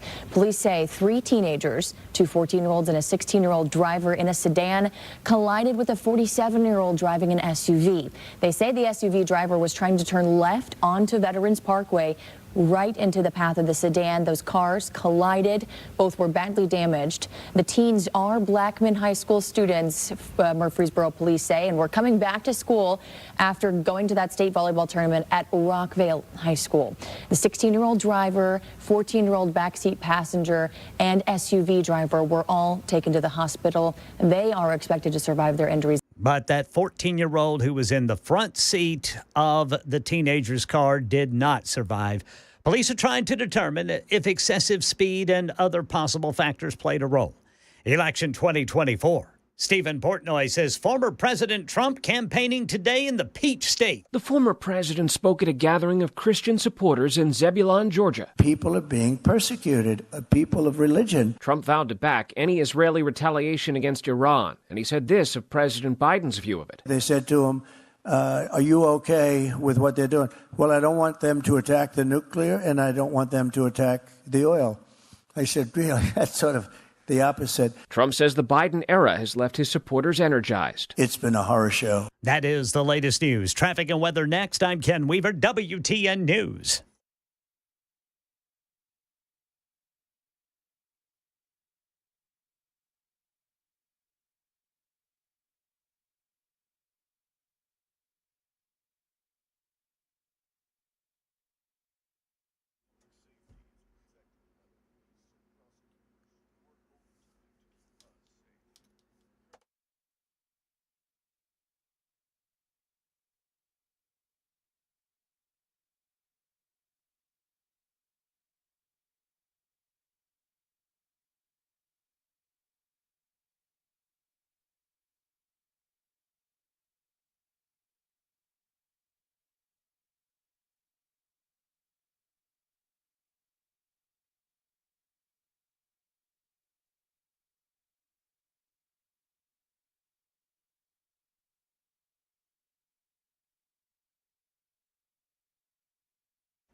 All right, still have a crash 40 eastbound after Jefferson Street, and then 65 southbound just after Harding Place.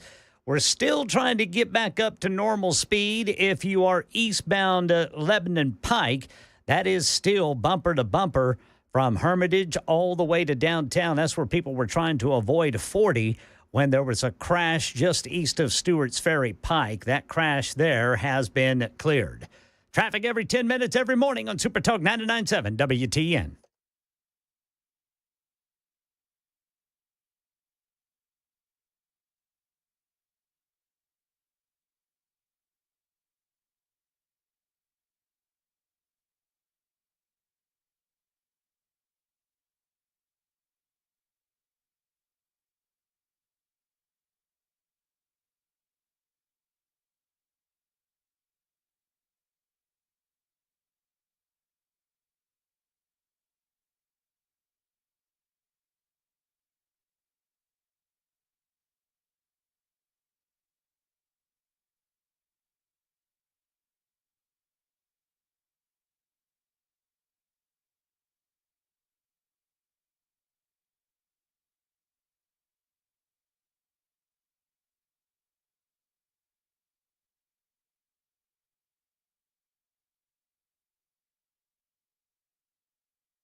Hey, good afternoon, everybody. Hour number 3 of the drive now kicking off on this very, very lovely. I mean, we still got 80 degrees outside. That's great. Wednesday, October 23rd, 13 days until we get to Election Day. And I don't know, maybe 14 or 15 days till we know. Maybe 16 or 17 days, but I don't know how long it's going to take to figure it out. I'm hoping it's going to be done early. Look, I think Pete Hegseth a few moments ago had it right that, if there is an overwhelming termination here early in the night, and I'm hoping that the signs are all as positive as I think they are. That maybe we'll get something decided pretty early. especially since the one thing that has changed is that so many Republicans have voted early. And this is complicated, and I'm not sure I completely understand all of the voodoo that happens in these various decision rooms. Every major network has a decision room. And major newspapers and major publications and major websites that cover politics all have their own decisions rooms, and they make decisions. We call the race in so-and-so for, we call the race here for, and then, they make these pronouncements. Part of the mixture is they look at early voting, and Republicans have turned out in bigger numbers, and that gives them more data to work with. And they look at exit polls. They look at a couple of key counties, what they call battleground counties in battleground states. And they make decisions. I mean, for example, I remember we always wanted to look, and when I was in D.C., we wanted to look at Loudoun County, Virginia. We covered Virginia politics out of D.C. because it's part of the Maryland, D.C., Virginia area. It's all sort of one big area, and we would cover it, and they would say, look at Loudoun County. As Loudoun County goes, it's a very purple county.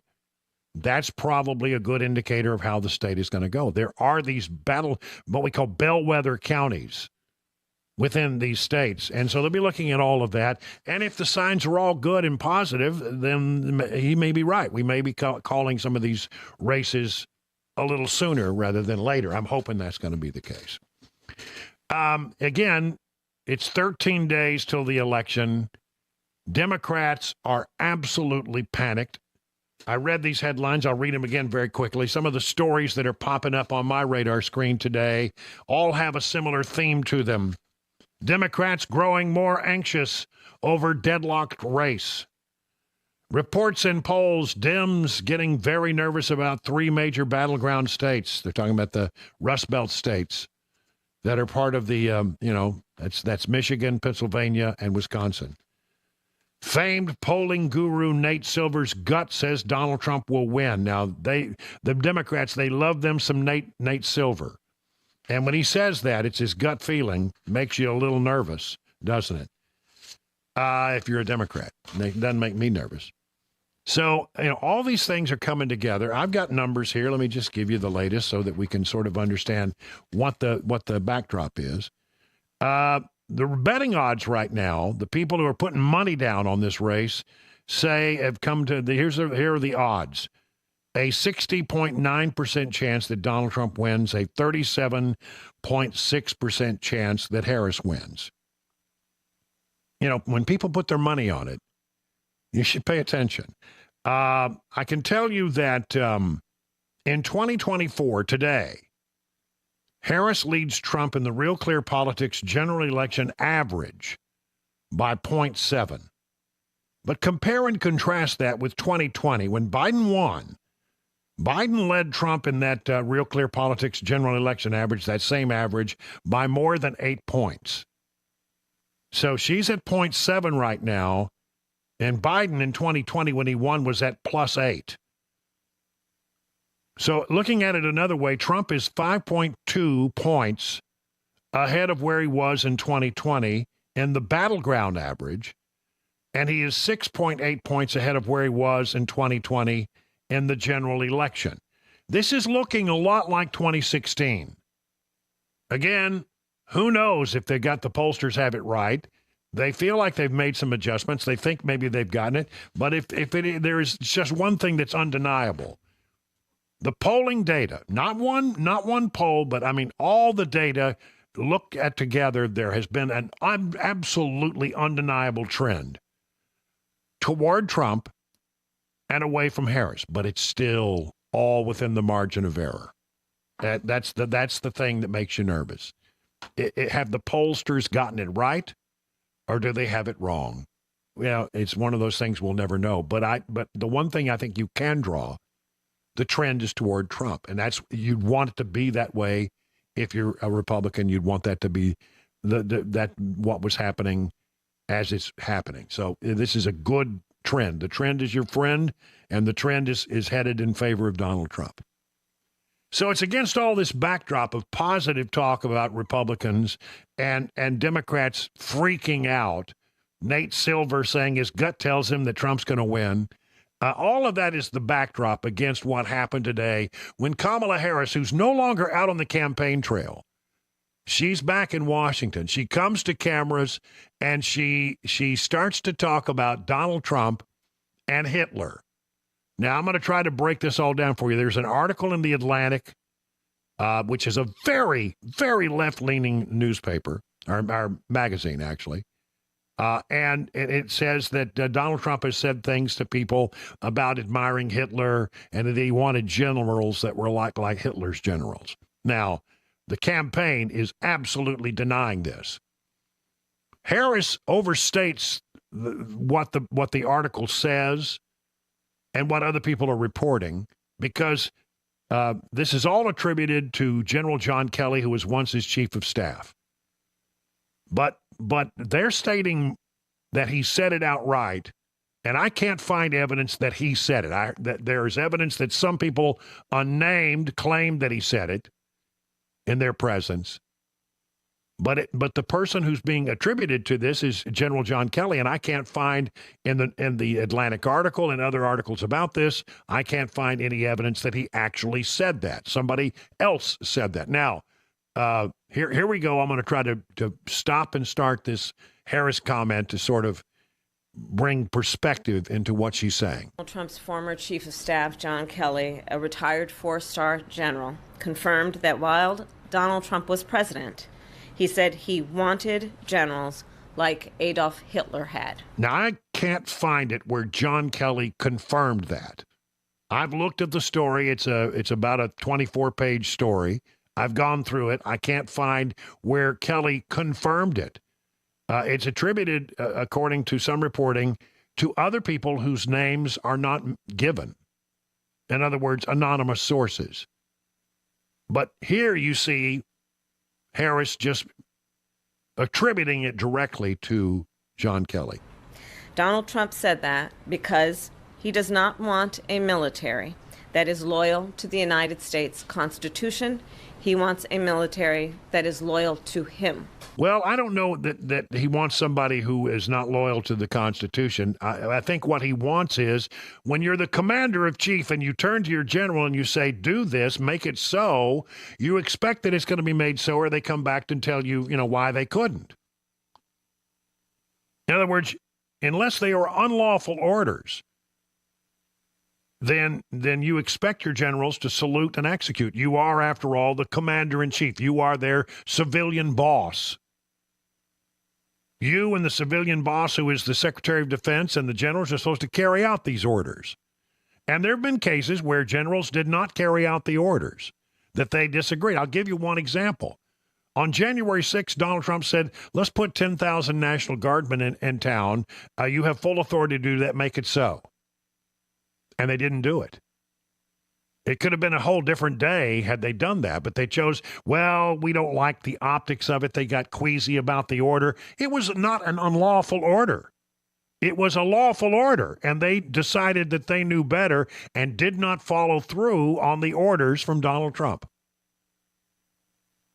That's just one example. Kamala continues. He wants a military who will be loyal to him personally, one that will obey his orders even when he tells them to break the law or abandon their oath to the Constitution of the United States. No evidence that he's asked anybody to do that. In just the past week, Donald Trump has repeatedly called his fellow Americans the enemy from within. Let's stop right there. The Democrats are using this phrase all the time, and that's not what he said. The question that was asked, go back and listen to it. I can pull it up. I've got it. It was framed around about asking a question about, people who are agitators, the people who go into a situation and take like a protest and get people all agitated up, and it turns into something that becomes more than a protest. It becomes a riot. We had one here in D.C. That happened. And he was talking about those people. That's what, if you listen to the question and you listen to the answer, that's what he's talking about. But she tries to make it something much wider than that. And even said that he would use the United States military to go after American citizens. And let's be clear about who he considers to be the enemy from within. Anyone who refuses to bend a knee or dares to criticize him Evidence? would qualify in his mind as the enemy within, like judges, Where's the evidence? like journalists, Where's the evidence? like nonpartisan election officials. Her opinion, not a fact. It is deeply troubling and incredibly dangerous that Donald Trump would invoke Adolf Hitler, the man who is responsible for the deaths of 6 million Jews and hundreds of thousands of Americans. All of this is further evidence for the American people of who Donald Trump really is. Well, look, they are so panicked that they are invoking Adolf Hitler, which in the world of politics, there's an old saying, the person who first mentions Hitler or the Nazis is losing the argument. And I think that's true. I think most Americans are going to look and say, well, Donald Trump is many things, but I don't think he's a Nazi. I think the American people are smart enough to know that this is an absolutely desperation attempt. You know what this smells like to me? It feels an awful lot like that laptop. Remember the letter from all of the intelligence community officials? They all wrote in the same letter. Oh, it was a ginned up, womped up thing that, hey, you can't look at that laptop and believe anything because it has all the markings of Russian disinformation. And it turned out that it absolutely was not Russian disinformation, and absolutely many people in the intelligence community knew better than that. The FBI certainly knew in real time that it was not Russian disinformation, and in fact, it's been used in cases against Hunter Biden because it is real. But see, they needed to say something desperate, and so they came up with this whole thing about Russian disinformation, you can't believe it, blah, blah, blah, blah, blah, blah, blah. And did that have an impact on the, yeah, but you know what? It turned out to be, you know what, absolute, even stronger than that. It is also, and they are, for even suggesting such a thing. And what I'm seeing here is this feels like exactly that. The October surprise. The thing is that I think Americans remember all the talk about the laptop. The laptop wasn't true. Turned out it was true. Russian collusion. There was no Russian collusion. But they kept saying it over and over and over, even though we now find out later it's not true. I think you're going to find in the history of the passage of time, you're going to find out that what she's saying here is their October surprise, and it's not true, just like the other stuff was not true. It's dirty politics. It's desperation politics. And I'm hoping that the American people can see through it. I think they can. 21 minutes now past the hour.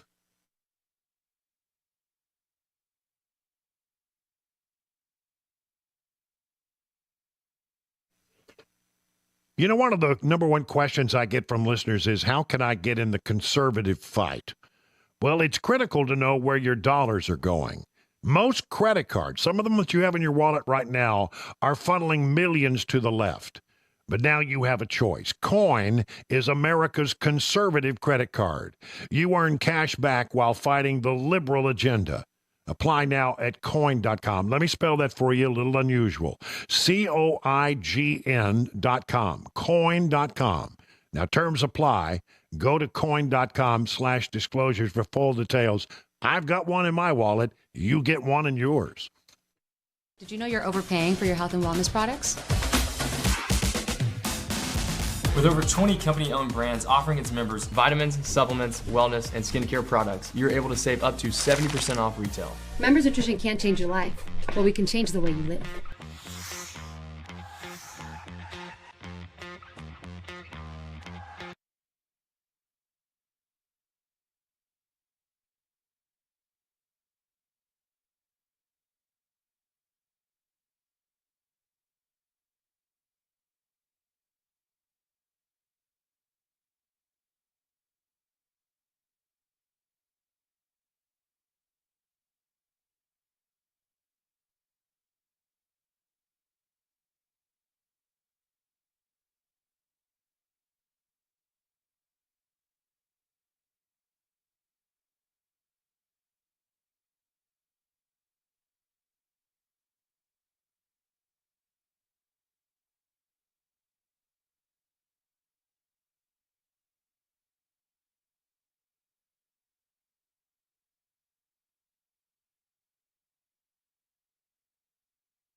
We'll tell you what a Nashville neighborhood plans to do because it's tired of waiting for the city to approve license plate reader cameras. That's coming up at 5:30 on Super Talk 99.7 WTN. I'm anxious to hear that story. I like that story. It's 25 minutes now past the hour of 5 o'clock on Super Talk 99.7. Brian Wilson in the chair all the way till 7 o'clock. We need to talk about hamburgers and McDonald's and the E. coli outbreak that has caused the company some heartburn. For some people, tummy burn. It was bad. I mean, we have 49 people in 10 states, none of them right around here. This is mostly centered on Colorado and a lot of Midwestern states. But I had one death, and most of the cases have been reported in Colorado and Nebraska, although some other cases have been reported in Oregon, Montana, Wyoming, Utah, Kansas, Iowa, Missouri, Wisconsin. Utah and Wyoming reported 4 cases. But so let's find out, well, what is it? Well, they've been doing a lot of research. The CDC, the Centers for Disease Control, they do a lot of epidemiological work to try to find out, what it was, and they seem to think it was the quarter pounder that got people. And we have learned in our intensive research here on this program that the quarter pounder is different than other kinds because it's a thicker burger. It's fresh meat. So the meat is something they're looking at. But really, it sounds like they're talking about the onions. The onions are not the sort of, I don't know, fake onions they get on most of their hamburgers. I know they're not fake onions, but I don't know. They're they call them reconstituted. Reconstituted onions. Like they squish them and reconstitute them. I don't know what they do, one way or the other. But then on the quarter pounder, it's actual fresh cut slivered. They call them slivered onions. Yeah. Here is the president of McDonald's speaking to NBC News today. We are very confident that you can go to McDonald's and enjoy our classics. We took swift action yesterday to remove the quarter pounder from our menu. This was swift and decisive action by us. It is the quarter pounder and 2 ingredients on that quarter pounder that are under investigation by the CDC. So, I want to say to our consumers that you can confidently go to McDonald's today. And you mentioned the 2 ingredients that are under investigation right now. It sounds like it may be these slivered onions that you guys use on the quarter pounder. If onions are the culprit, Joe, do we know whether those onions are used exclusively at McDonald's, or is there a chance those onions could be at other restaurants, maybe even grocery stores? Like I said, we're going to work closely with the CDC and work closely with our supplier. I don't want to speculate where those other products might have gone from this individual supplier. But again, what we've done at McDonald's is taken this swift and decisive action to address the issue that we have so that the public can be confident in McDonald's. It is important to note that the onset dates for this disease are between, at this point, September 27th and October 11th. If there has been contaminated product within our supply chain, it's very likely worked itself through that supply chain already. But certainly we'll be working with the CDC and cooperating with them on the investigation, and we'll take in more data and let the science continue to lead our actions. Well, really quickly here, Joe, prices up, of course, I believe somewhere roughly around 40% over the last 5 years. At McDonald's, you guys have been doing a whole lot of work to get folks to come back into your restaurants using deals and whatnot. As you know, things like this can do a fair amount of reputational damage. As we sit here, how worried are you that this is going to keep folks from coming back to McDonald's in the long term? Our founder famously said, if you take care of our customers, the business will take care of itself. And so on a day like today, given the news we've had over the last 24 hours, that's really our focus. And, we're confident that we'll see our way through this and we'll restore confidence for the American consumer to come to McDonald's. Just between you and me, I would have no problem going to a McDonald's today and buying a hamburger. Same. I wouldn't buy a quarter pounder. But I think that the issues that they've isolated to are unique to that particular sandwich and not the other sandwiches on the menu. But that's just me. But, now I want a fish sandwich with tartar. It's 30 minutes now past the hour of 5 o'clock.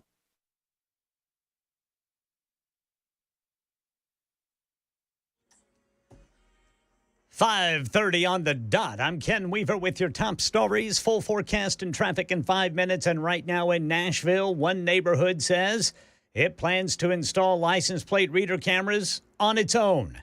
Channel 4's Dryden Quigley spoke to people in the Harbor View area who say they're tired of waiting for the city to approve it, and the price of safety, they say, is worth it. Since a shooting at the Harbor View Community Pool back in June, there's been talk of installing license plate readers, or LPRs. The HOA says homeowners are ready to fund them and install them next month. Yeah, that shooter was never caught. The neighborhood thinks LPRs could have helped. The cost of the LPRs will be about $2,500 a year, which the Homeowners Association there says comes out to about $4 per year per household. Right now in Tennessee, State Attorney General Jonathan Skrmetti says a lawsuit's uncovered proof through documentation that thousands of illegal immigrants, including dangerous convicted criminals, were going to be released in Tennessee. But he says those plans were scrapped once Governor Lee and U.S. Senators Blackburn and Haggerty got involved, and litigation by Tennessee and other states. Skrmetti says ICE provided hundreds of documents he says proved these people had criminal records for murder, rape, and kidnapping. And right now in Middle Tennessee, we're learning more about the crash in Murfreesboro that killed a Rutherford County high school student and injured 2 others. Channel 4's Lydia Fielder says the 14-year-old and her friends were driving back to school when it happened. Tuesday morning around 11 o'clock here at the intersection of Veterans Parkway and Kingdom Drive. Now, Blackman High School, where they were going, is just about 2.5 miles away here. They were just 5 minutes away from that school. 2 14-year-olds and a 16-year-old driver in a sedan collided with a 47-year-old in an SUV. Police say the SUV driver was trying to turn left onto Veterans Parkway right into the path of the sedan. The cars collided. The teens are all Blackman High School students and were coming back to school, we're told, after going to a state volleyball tournament at Rockvale High School. That is the latest news. Traffic and weather next. I'm Ken Weaver, WTN News.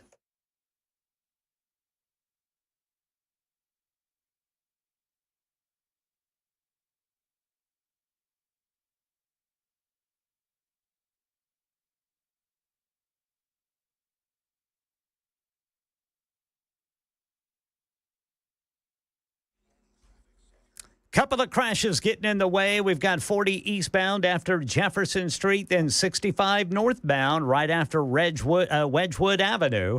Traffic every 10 minutes every morning on Super Talk 99.7 WTN.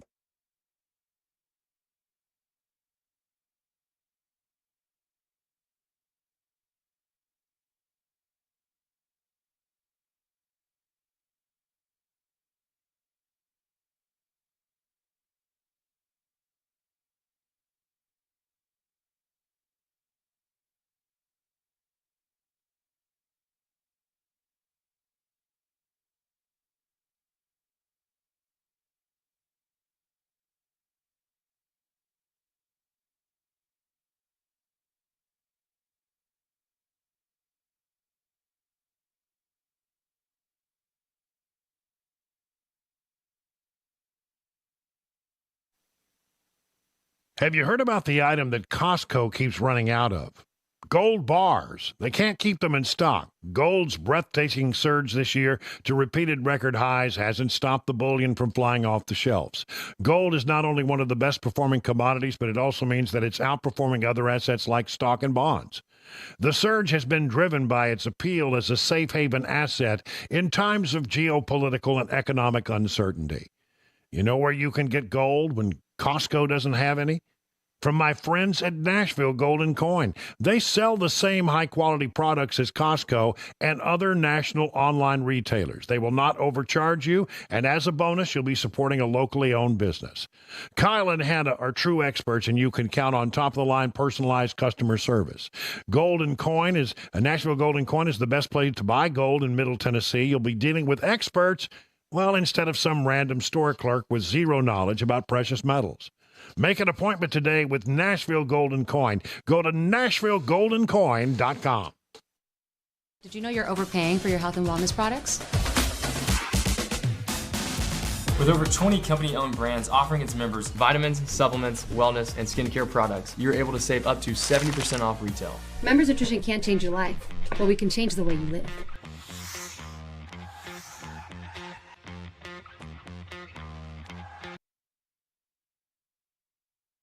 The guaranteed offer is the easiest way to sell your home. It's really simple. We bring you an all-cash offer. You close in as little as 21 days.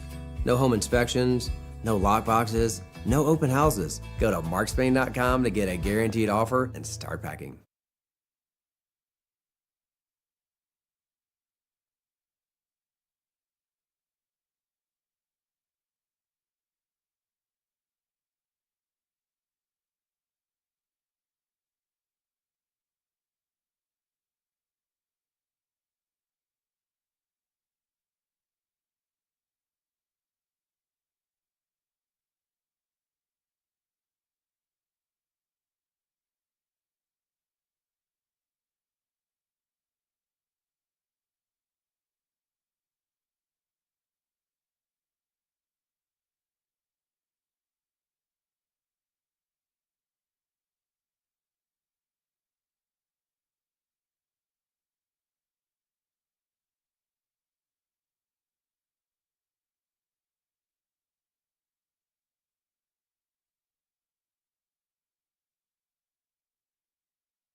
There it is. It's 5:38 on Super Talk 99.7. The festive music means it's time for the three Amigos. Amigo number one, well, if you're watching on Super Talk TV, you just see a freeze frame. You don't get to see the show that we get to see. We're having a little trouble with Ken Weaver's camera, so we put up a freeze frame of Ken Weaver.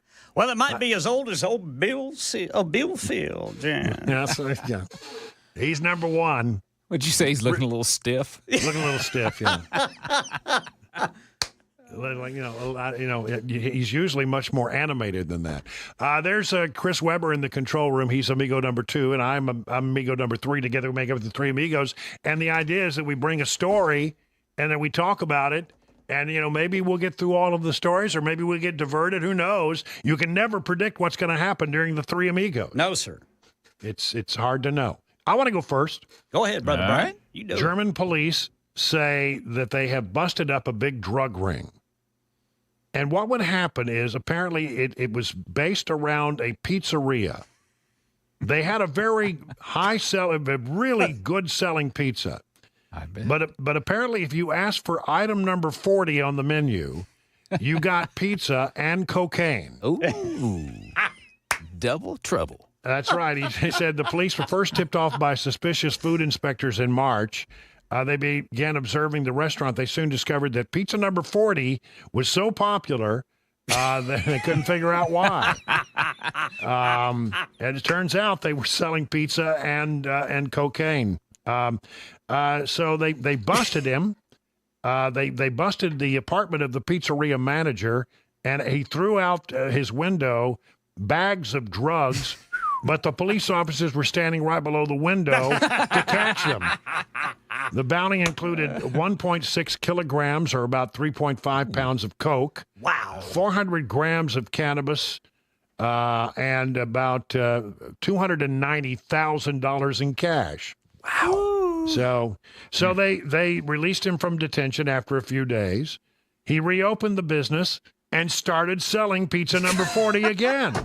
Hey, man, that's a good business. Well, he cost Fast They Mo a gave lot of money. investigators an opportunity to look into the supply chain, and they did a deeper investigation. They broke up the whole ring. Wow. Arrested 3 suspects, including the 22-year-old head of the drug operation, raided homes and businesses of another 12 suspects. They found 2 pot plantations that were illegal, and they found cutting and stabbing weapons as well as cash and expensive watches. The pizza manager tried to leave the country, but they got him at the airport. They did not say how much the pizzeria charged for item number 40. Let's get ready to say. Yeah.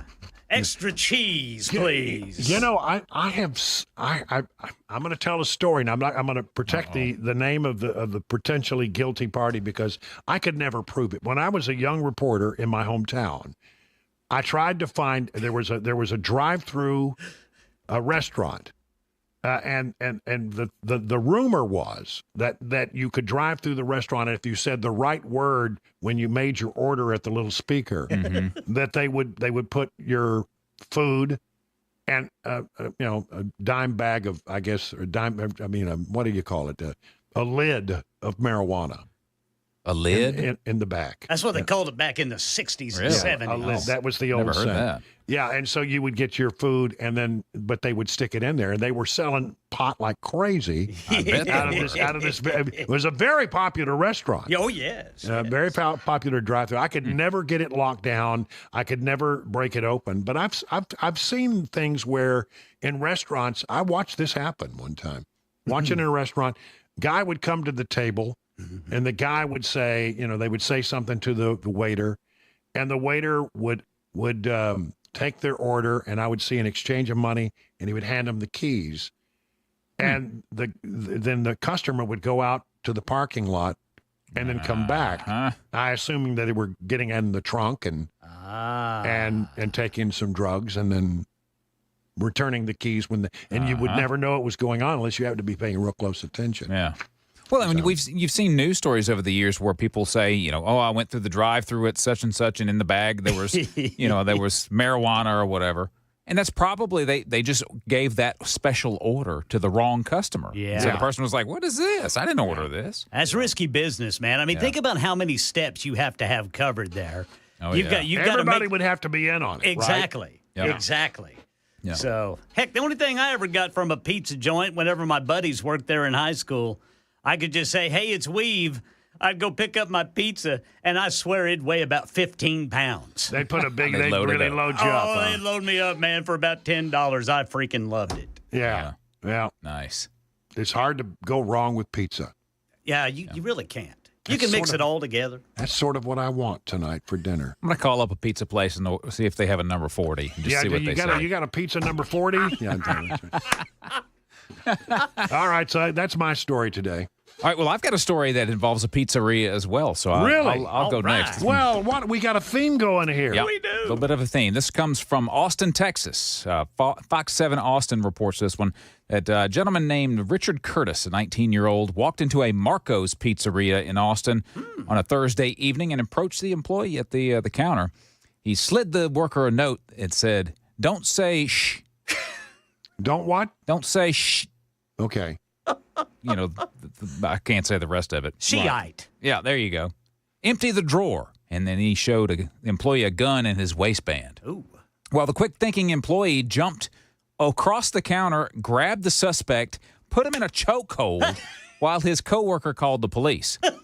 While the employee and Curtis were fighting, the manager of the pizzeria lifted Curtis's gun from his waistband and tried to shoot Curtis. Wow. But the gun did not fire. Oh, no. And seeing that the gun didn't work, the manager then started to pummel Curtis with the handle of the handgun. But with the butt of the gun. He started pistol whipping the guy. Wow. Oh, my gosh. And at one point, the manager then grabbed a knife from the kitchen and asked Curtis if he preferred prison or death. Wow. Curtis then stopped fighting and waited for law enforcement to arrive to arrest him. Wow. He was then charged with aggravated robbery.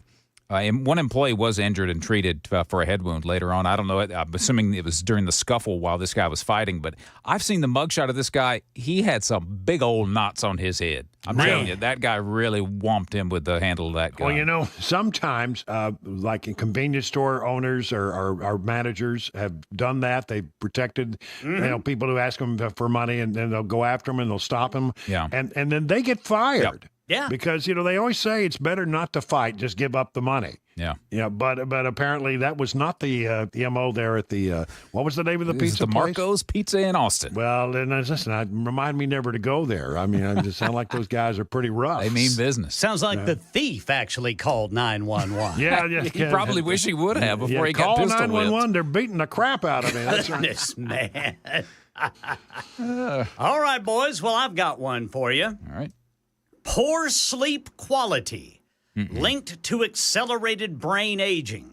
I think I know what's wrong with me. Yeah, and listen, I've heard this story. Yeah. I've had poor sleep quality. I had it for about 24 years. It explains a lot. It really does, Ken. Yeah. It does. So That's why he does that W.C. Fields impression. That's right. I think I'm back in the 30s or something. Oh, yes. Anyway, these researchers have determined that people with just three of six poor sleep characteristics had an average brain age of 2.6 years older over a 15-year period. Wow. So I did it for 24 years. I think my brain might be about 4 years older than it's supposed to be right now. Right. But so of the six characteristics, short sleep duration, bad sleep quality, difficulty falling asleep, difficulty staying asleep, and then early morning awakening and daytime sleepiness were the six characteristics. So how many of those do you have? Did you have? I had at least four of them. Yeah. Wow. Because probably whenever I started morning radio, and I mean, we all three did morning radio together right here. Oh, I'm telling you. You guys were like me. You were lucky you were lucky if you got 5 hours of straight sleep. Well, I worked out a deal. See, I learned a long time ago. I did some research on this, and this is, I think, the best advice I can give to people if you have to sleep, like you have to do an early shift. I would sleep when I got home, and you have to sleep in 90-minute increments. Mm-hmm. Yeah. So if it's either an hour and a half or 3. Or 3 or 4.5. But if you got to do it in 90-minute, because that is one full cycle of sleep. The 90 minutes, yeah. Yeah. So I would go home after the show, do whatever I needed to do, water on the errands. But I get home about noon, had some lunch, and then I would lay down and I would sleep for either 90 minutes or 3 hours or 4 hours and a half, and then I would get up and I would have a regular social time. I was single at the time. Much of that time, and I'd go out and I'd go on dates and what have you. And as long as I would break up, I would get a total of 8 hours, but it would be some of it at night and some of it in the afternoon. Yeah. And I got where I felt like it was working pretty good for me. But if you get awakened in the middle of deep sleep, it hurts you. Yeah, it's bad. It hurts you bad. It's a heavy fog you got on you. You really have a hard time. It's not good on you at all. I think you got to work your way through one complete sleep cycle. Yeah. Yeah, you have to, man. And I'll tell you, fellas, I feel better than I have in 24 years. Is that right? I mean, I'm going to, one of the problems I would have is I would go to bed early, say, 7:30, 8 o'clock, but I had to. And I'm thinking, okay, I got to go to sleep, got to go to sleep, got to go to sleep. Yeah. And your whole life is spent in windows of opportunity. And those windows close rapidly if you miss them. Now, I go to bed, I'm not worried about it, and I fall right to sleep. Isn't that something? Yeah. And I mean, I sleep steadily. I don't get up, to take care of business for at least 6 or 7 hours. Yeah. Wow. I mean, I'm sleeping steadily. Yeah. Only problem is I did about 24 years where now my brain is actually 70 years old instead of 56. Yeah, well, you know how that goes. But no, maybe you can heal over time. Let's hope. Yeah. I'm hoping. We learn something about the brain every day. It's been, the advances in study of the brain has been dramatic. Oh, yeah. In recent years, because we can now look at the brain functioning in real time without, surgery and that kind of stuff. Exactly. I mean, we now have that ability, and we've learned so much about the brain. It is a remarkable thing. And no matter how good artificial intelligence gets, it's still not going to be able to replace the human brain, which came up with artificial intelligence. That's right. 51 past the hour now, 5 o'clock.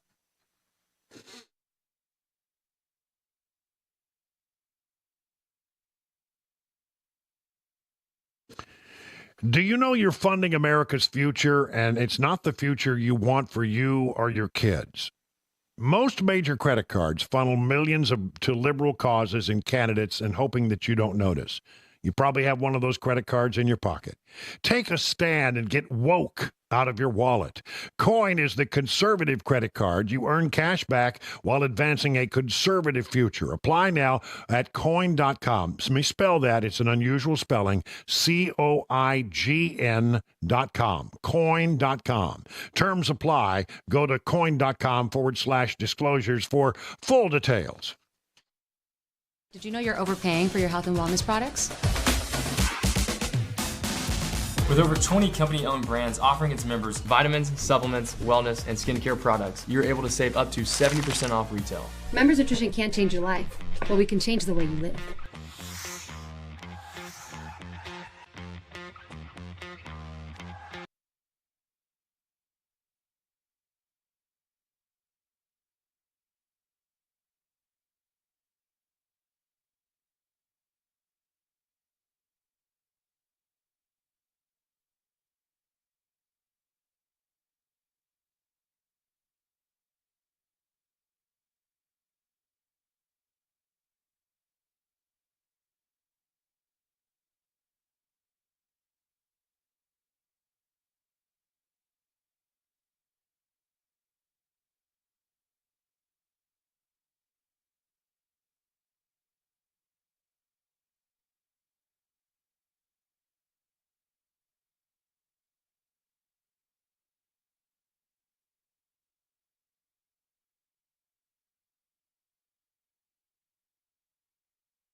Hey everybody, Dan Mandis with Super Talk 99.7 WTN and Nashville's Morning News.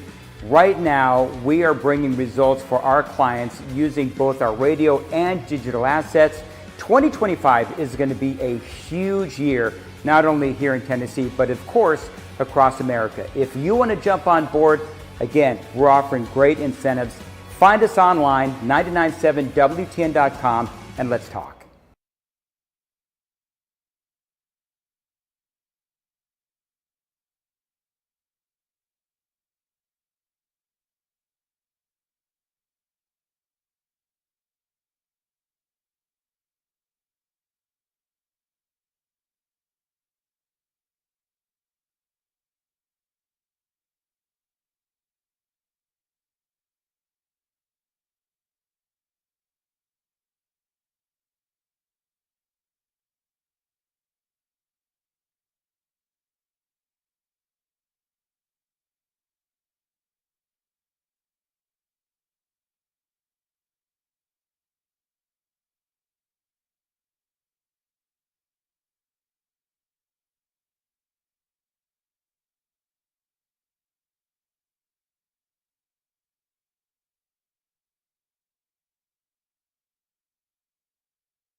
Hey, you know, it's tailgating season. And if you like the flavors you taste over at Legend Steakhouses, if you're a big fan like I am, and you want to have some at your tailgating event, well, then why don't you just go down your local grocery store aisle, places like Walmart and Kroger, and look for Johnny Fleeman's very own brands of seasoning. His Fleeman Marinade proprietary blend will give your steaks, chicken, or chops a flavor that will hit a home run with family and friends. It's low in sodium, about a third of other brands, so you don't have to worry about over marinating. And let's talk about the honey mustard salad dressing. Use it as a salad dressing or a dipping sauce for your favorite chicken fingers, fresh cut veggies or chips, a recipe used in this restaurant for over 35 years. And if your favorite grocer isn't stocking Johnny Fleeman products, ask them to do so. For more information, go to visit johnnyfleeman.com. That's johnnyfleeman.com. It goes without saying, for those times when you want someone else to do the cooking, they'll always be glad to see you at your nearest Legend Steakhouse for lunch or for dinner.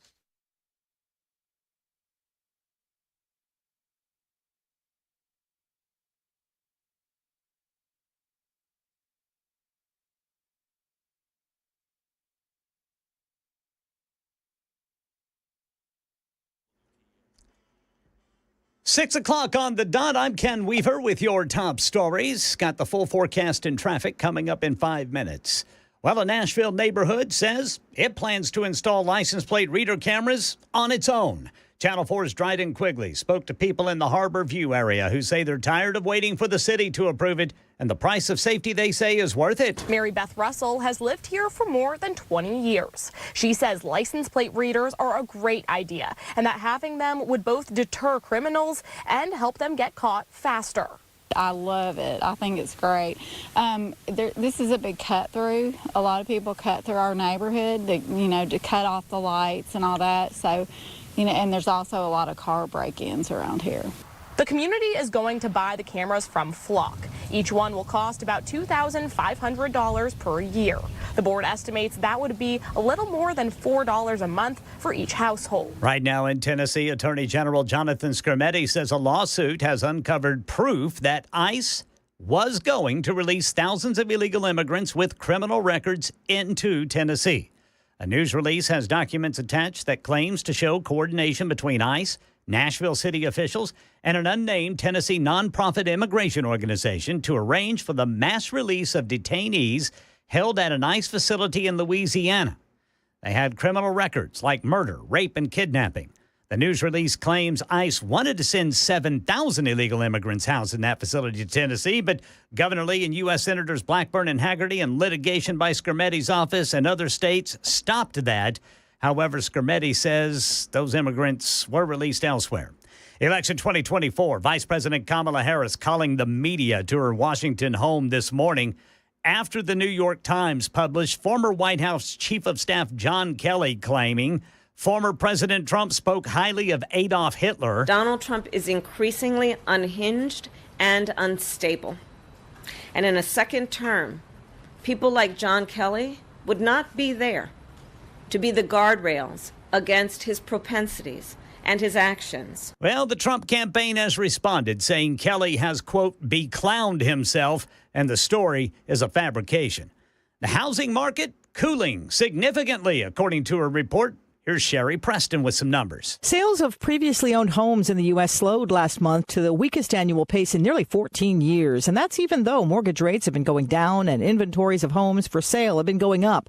Sales were down 3.5% compared to last September, the slowest mark since October of 2010 following the housing bubble crash. Home prices keep rising. National median price for an existing home these days, $404,500. And a number of home closings in Nashville increased slightly by 0.1% compared to the same period in 2023, according to reports. That's the latest news. Traffic and weather next. I'm Ken Weaver, WTN News.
All right, crashes adding to the time getting home this evening. We've got 24 eastbound now at James Robertson Parkway. This is going to be the eastbound East Loop downtown.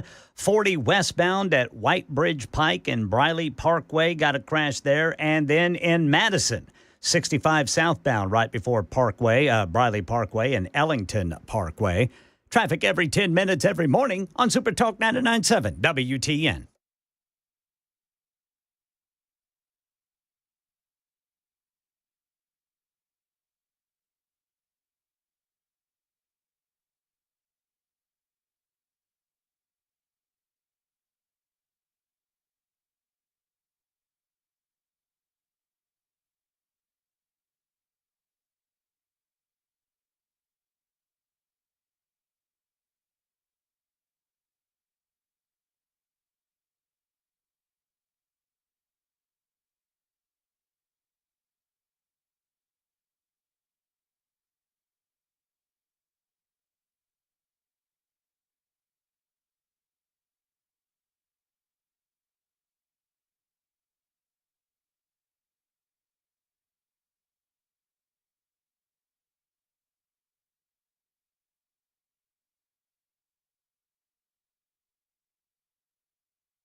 It is 7 minutes now past the hour of 6 o'clock. Good evening, everybody. You're listening to The Drive, hour number 4, as we try to get you all the way till 7 o'clock. Then we'll hand it off to Mark Levin, the great one. Been a very busy news day. Democrats tried to drop an October surprise and suggesting that Trump had made all kinds of comments some 4 years ago about how he admired Hitler and Hitler's generals. It's falling flat. And a lot of people, it's attributed to John Kelly, who was the chief of staff, former 4-star general who became the chief of staff to Donald Trump. And a lot of people are just coming out of the woodwork and saying, I was there, and this is, you know what it is. Here we go. Trump National Security Advisor Kash Patel speaking on Fox News. What do you think about these allegations, Kash? Hey, it's great to be with you. Thanks for having me. Look, I was president of the staff of the Department of Defense, and what I saw was a man withdraw out of multiple theaters of conflict. What I saw was a commander-in-chief who brought home over 50 hostages and detainees from around the world. That's more than every president before him combined. What I saw was a man at almost every single dignified transfer of the fallen and spent countless hours with the families of the fallen, giving them the love and care that they need, and most importantly, securing the financial assistance that they need. I saw this man host these individuals and their families in the Oval Office. I saw him prioritize our veterans and our uniformed military members to make sure they had the weapons that they needed and the munitions that they needed, especially if you were going to send them overseas to fight another man's war. And I saw, most importantly, more than anything, invoke the Constitution when it came to the National Command Authority and execute the mission, the no-fail mission of the United States of America and the Department of Defense to secure our freedom. So they can print whatever they want. And we could talk about the Vanessa Guillen story. I was there as his chief of staff at the Department of Defense for that one. But I saw a man as a commander-in-chief and President Donald Trump who fought our veterans and the military. And if they want to call him Hitler and try to print out more disinformation, I guess that's all they got, because Kamala Harris could have brought home the hostages right now in Israel from a war she started with $7 billion she gave to Iran, and she hasn't brought home any of them. She started 2 more world wars. So there you have it, Kash Patel. I'm sorry for the quality of that, but apparently they need to give Kash a little bit better internet connection. But I think you got the gist of it. Here's Nick Ayers. Nick Ayers was the chief of staff to Mike Pence's as vice president. He was there a long time. And here's what he said today. And this is a man who doesn't rise up and say much about his time at the White House. I've avoided commenting on intra-staff leaks or rumors or even lies as it relates to my time at the White House. But General Kelly's comments regarding President Trump are too egregious to ignore. I was with each of them more than most, and his commentary is patently false. How about that? Keith Kellogg. Let's see. Keith Kellogg served as a former national security advisor to Mike Pence and President Trump. And here's what he said. Vice President Harris is a fraud. I was in the White House at a senior level much longer than General Kelly. He is complicit in this fraud and has lied to the American people.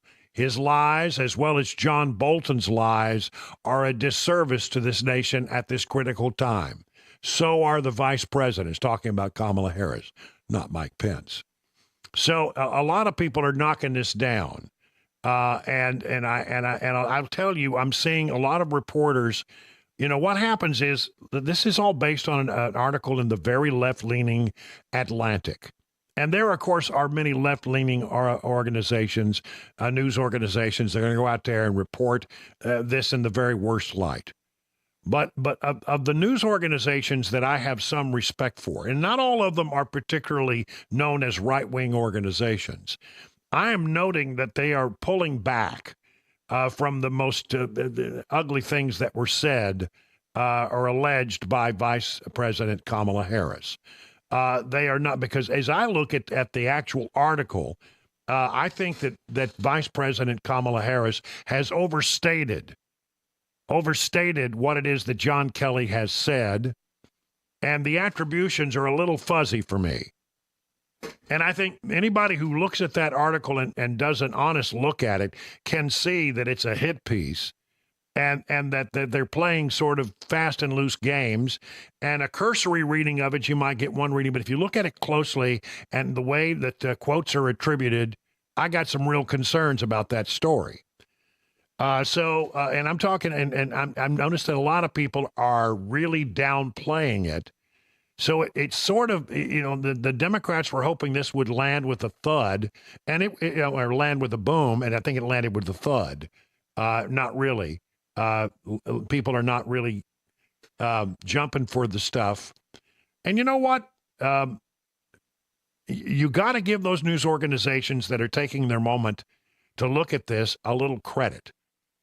I think they feel burned, some news organizations do, by what happened, in the last election cycle, when we got told all kinds of things. Russian collusion. Turned out that was unadulterated.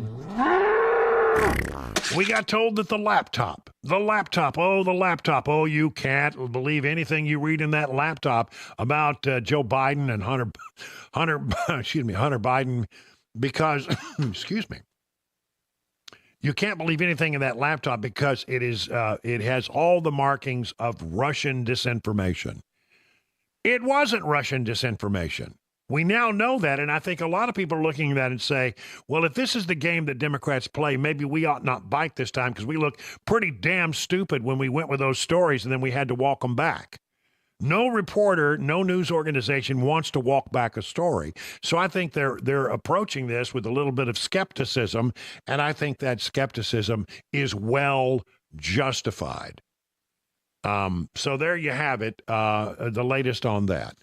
Let me see. I have some other stuff with regard to that. Let me see. I'm going through some stories that are breaking here in the last few hours. I'm sorry. I haven't had time to staple these. And you know how I like to be organized. Here we go. Harris faces questions about campaign strategy in the final stretch. Democrats are hoping Vice President Harris can turn her campaign around amid perceptions fueled by recent polling that former President Trump has the momentum in the final stretch of the race. Concerns are rising, even among those supportive of Harris, about elements of her campaign. Harris held no campaign rallies on either Tuesday or Wednesday, focusing instead on 2 sit-down interviews with NBC News and Telemundo and a CNN town hall event. And she'll go to Texas on Friday, a red state that she has no realistic chance of winning. Her campaign has indicated she will use that trip to focus on the Lone Star State's restrictive abortion laws, underscoring an issue where she has an advantage on Trump. But a trip to the safe GOP state inside the final 2 weeks of an uncomfortably tight election seems a questionable decision to some skeptics. I agree. I wouldn't do it. I mean, if she wants to do it, knock yourself out. It's a waste of time. Trump's forecast to have 87% chance of winning in Texas, according to the Hill's decision desk. On top of that, Harris began the week with a one-day tour of the blue wall state of Michigan, Pennsylvania, and Wisconsin with former GOP Representative Liz Cheney. Team Harris believes the endorsement of figures like Cheney could help pull undecided voters into the vice president's but critics, especially on the left, question the wisdom of taking the hawkish Cheney, the daughter of former Vice President Dick Cheney, to Michigan. The Wolverine state is the home to more than 200,000 Arab Americans, many of whom are outraged about the Biden-Harris administration's staunch backing of Israel through its assault on Gaza and invasion of Lebanon. If somebody would have told me that in 2024 we'd be celebrating the endorsement of a war criminal like Dick Cheney by Democrat nominee, said Dearborn Mayor Dearborn, where they have a very high Arab American population. His name is Abdullah Hamoud, whose city is majority Arab. He said, I wouldn't have believed it. It doesn't not work in this community. You know what I'm seeing? I'm seeing the Trump campaign is sort of dialed in. And he's out there, you know, making fries and having fun and cutting loose and being Trump and being a happy warrior. And they are panicked, throwing out unbelievable allegations, which makes them, I think, look really, really, really hysterical and desperate. And their campaign strategy, I got to tell you, doesn't make a lot of sense. Listen to this. Listen to this. Tell me that this makes sense. Harris to make her closing argument at the Ellipse in Washington 1 week ahead of the election. Harris will make her closing argument during the remarks during which she will plead with voters to turn the page on former President Trump, according to a senior Harris campaign official. The Harris campaign sent a request early this month to the National Park Service to use the National Mall on October 19th for First Amendment activity from 8 a.m. to 8 p.m., according to an application for a permit obtained by the Hill's partner News Nation. The campaign sent an updated request Monday to the National Park Service to move the proposed speech to the Ellipse, right outside the White House. Do you know what else happened on the Ellipse? Donald Trump's speech on January 6th, same location. In the application, the campaign included a request for a stage and a setup for a standing crowd, estimated to be around 7,500 people. The campaign outlined that there would be a speaking program consisting of 4 to 5 speakers that would include some elected officials. The Ellipse, which is just south of the White House, was the site of January 6, 2021 pro-Trump rally. Harris plans on Tuesday to paint a picture for Americans on what a Harris presidency would look like compared to a Trump candidacy. She's not even going to be barnstorming. If this is her closing argument 1 week ahead of the election, and she's not going to be, I mean, we saw Hillary Clinton do the same thing. I don't know what they were thinking in the last days. She should have been up in the Rust Belt states, and she wasn't. She was trying to run up the general election number because she wanted to be able to claim, I think, that's my belief, she wanted to be able to claim that she had a voter mandate and a landslide with the popular voter number. But she didn't play the game very well when it came to the Electoral College, and she got beat in 2016. It seems like Harris is making the same mistake. I mean, I'm not one to tell her how to run her campaign, but what they're doing doesn't make a lot of sense. And it smacks of disorganization within the campaign. It smacks of panic and hysteria. And I don't know how it's all going to play out, but I got to tell you, doesn't really look good. 20 minutes now past the hour of 6 o'clock on Super Talk 99.7.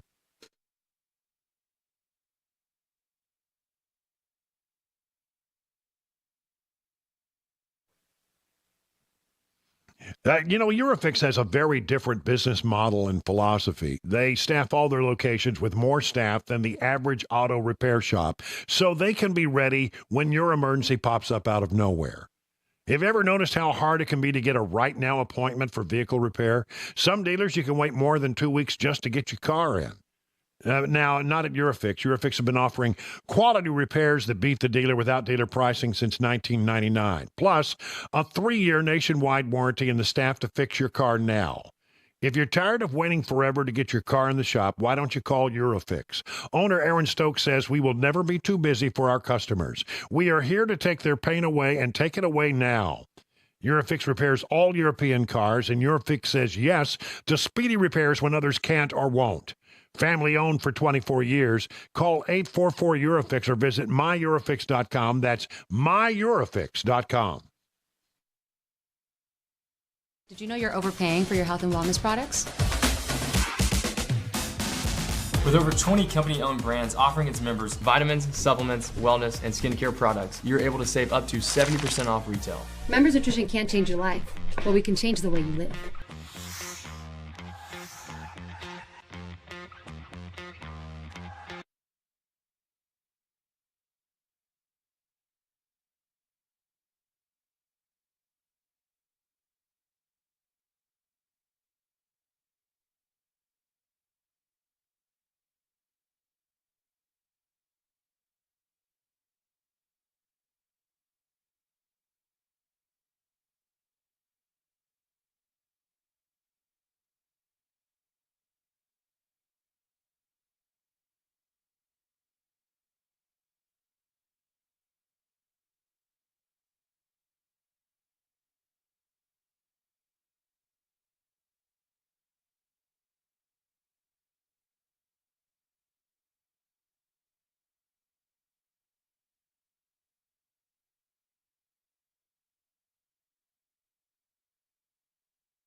Looking at some other stories that are breaking late in the day to make sure that you have the very latest information. I want you to do that. This story in Politico, which generally leans to the left, but they, it's sort of fun to watch them sometimes because what you're doing is you're listening in on the Democrat conversations. Democrats talking among themselves, really, is what it is. Democrats see warning signs for Harris with the youth vote in Arizona. Young voters turned out in record numbers in Arizona in 2020, and Trump is making inroads with them now. These undecided voters are just tuning into the election and are gettable in this last stretch when the election is finally real to them, said campaign spokesperson Kevin Munoz. But in the mid-50s, may not be enough for a Harris to in a close race. And even if she can increase her numbers, she'll have to turn those voters and get them to vote not just for the Democrats on the ticket, but for her. In 2020, more Arizonans cast ballot for Democrat Senator Mark Kelly than for Biden, and some Democrats fear the same thing could happen this time around with Gallegos and Harris. There's an interesting little argument. Smacks of blatant vote buying. I've been saying this since the day they came out with it, and I'm being proven right. I love it when I'm right, and I knew instantly that this was something that they were going to try that was absolutely unconstitutional. Harris says that what she wants to do is have some loans for black entrepreneurs that would be forgivable. And if you're not a black entrepreneur, then you need not apply. And I said, well, that on its face seems unconstitutional to me. It sounds to me of them trying to make a promise that they know they can't honor, that they're trying to buy votes like they did by paying off people's, college educations. And it would not stand up to constitutional scrutiny. Former BLM activist, let me turn the page here. Vice President Kamala Harris released her opportunity agenda for black men this week, but some of her proposals could be considered unconstitutional, according to top legal analysts. Harris unveiled the 5-point plan last week, which includes providing $1 million forgivable loans of up to $20,000. Black entrepreneurs and others who have historically faced barriers to start businesses. Another proposal includes funding and capital for vocational training to help expand pathways for black men to get good paying jobs. Now, look, I don't have any problem with entrepreneur zones. I don't have any problems with, small business loans that get people started. I think they should be paid back. When you say it's a forgivable loan, it's not a loan at all. It's a gift. It's literally trying to buy black votes at $20,000 a pop. How much is a vote worth? $20,000 if you're the right person. But there's no way this stands up to constitutional scrutiny at all. Biden administration's proposal providing economic relief based on racial and gender identity groups have faced challenges in court. For example, a federal judge earlier this year blocked an agricultural department disaster aid program that gave preference to minority and female farmers, ruling it discriminated against white male farmers. Another federal program that sought to provide economic relief to restaurant owners following COVID-19 pandemic provided preference on the basis of gender and race. This is the equity thing. Gender and race met a similar fate. They said, no, it's not constitutional. You can't do that. You can't do for some and not make it available to all. Jared called the agricultural program clearly discriminatory. I said, Harris surely knows her proposals will meet the same fate. But her immediate interest appears to be pandering for minority votes, he said. Wow. Jonathan Turley pointed out that even if this policy is neutral on its face, it can still be struck down in court. It can be challenged as applied. This means that while the program is stated neutrally, it is being used in a racially discriminatory fashion. It means that even with the qualifiers in Harris's proposals, which may cast a wide net of anticipated beneficiaries, it can still face legal challenges. She's got a problem in that black men are running from her campaign. Many of them, I'm not going to say all, a good number of black men will vote for Kamala Harris. But there's a fair number of black men who look at opportunity that they got during the Trump era, and they liked what they had. They liked what they experienced, and they're willing to go there again. And she's desperate. So desperate, willing to pay essentially $20,000 per vote. Man, I mean, everything you see about this Democrat campaign just reeks of desperation. It's 6:30 now on Super Talk 99.7.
You know, we don't have to wait until November to start taking our country back. We can get in the fight now with Coin, the conservatives' credit card. Instead of funneling millions to the left like other cards, probably one you have in your pocket, Coin advances conservative values and charities. Earn cash back while fighting back. Apply now for a Coin.com at Coin.com. It's spelled COIGN.com. Coin.com, spelled weird, but that's how it is. I have one in my pocket. You get one in yours. Terms apply. Go to coin.com/disclosures for full details. The guaranteed offer is the easiest way to sell your home. It's really simple. We bring you an all-cash offer. You close in as little as 21 days. No home inspections, no lock boxes, no open houses. Go to markspain.com to get a guaranteed offer and start packing. Hey, what's up, guys? It's Matt Murphy in the middle of downtown Franklin, Tennessee. We've talked so much about Savory Spice. I thought, why not show you the place? So let's go on in and see what's popping at Savory Spice. As I've always said, you will smell the spices even before you walk in. I can smell them right here in the doorway. Come on in and let's introduce you to the one and only Holly, who is the owner and proprietor of Savory Spice. Say hey, Holly. Hello, everyone. Now, enough about Holly. Let's talk about spicy and easy products like the incredible taco soup, which, as I said, you put this in a crock pot, you put all the ingredients that it tells you to buy right there, you put the spices in, and it's so easy. So if you don't know what you're doing around the kitchen, it's a perfect way to find your way around the kitchen, as is the Mediterranean dill risotto. Now, for the holidays, pumpkin pie spice. What doesn't it have, Holly? Pumpkin. Doesn't have any pumpkin in it. That's a fun fact for all of you kids out there. Now, if you stop by Savory Spice, either in the Franklin location or at L&L Market, you can get yourself a sample of the dill dip, which is my absolute favorite. Just tell them Matt Murphy sent you to Savory Spice with purchase now. So come by Franklin or L&L Market in Nashville and come see Holly and the entire crew at Savory Spice.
You know, it's 38 minutes now past the hour of 6 o'clock on Super Talk 99.7. I'm Brian Wilson. We're going to be here for about 22 more minutes. Then we're going to hand it over to Mark Levin, the great one. Big story breaking here in the state of Tennessee. And we've had a document dump. Now, I can tell you, I'm an old hand with document dumps. And here's what I want you to know is that when they dump a bunch of documents on you, it takes a long time to go through them. And if they're heavily redacted, sometimes it's hard to figure out exactly what's going on. Well, in this particular case, there's 348 pages of documents. And I've been going through them during the commercial breaks trying to find out what's in them. See, Tennessee Attorney General Jonathan Skermetti had filed a FOIA request to get some of this background stuff. This was going back to 2022, and ICE was planning to transport potentially thousands of single adult non-citizen detainees from ICE detention facilities in Louisiana and release them into Tennessee pending final removal proceedings. ICE officials, the state learned, had been cooperating with Tennessee-based organizations and municipal employees in the city of Nashville. I think some of this goes back to the Cooper administration. AG's committee then filed a FOIA request to ICE and filed suit in October of 2023, resulting in the document release. Scarametti's office says the documents show coordination between ICE, Nashville city officials, and a Tennessee immigration nonprofit to arrange for the mass release detainees into Tennessee.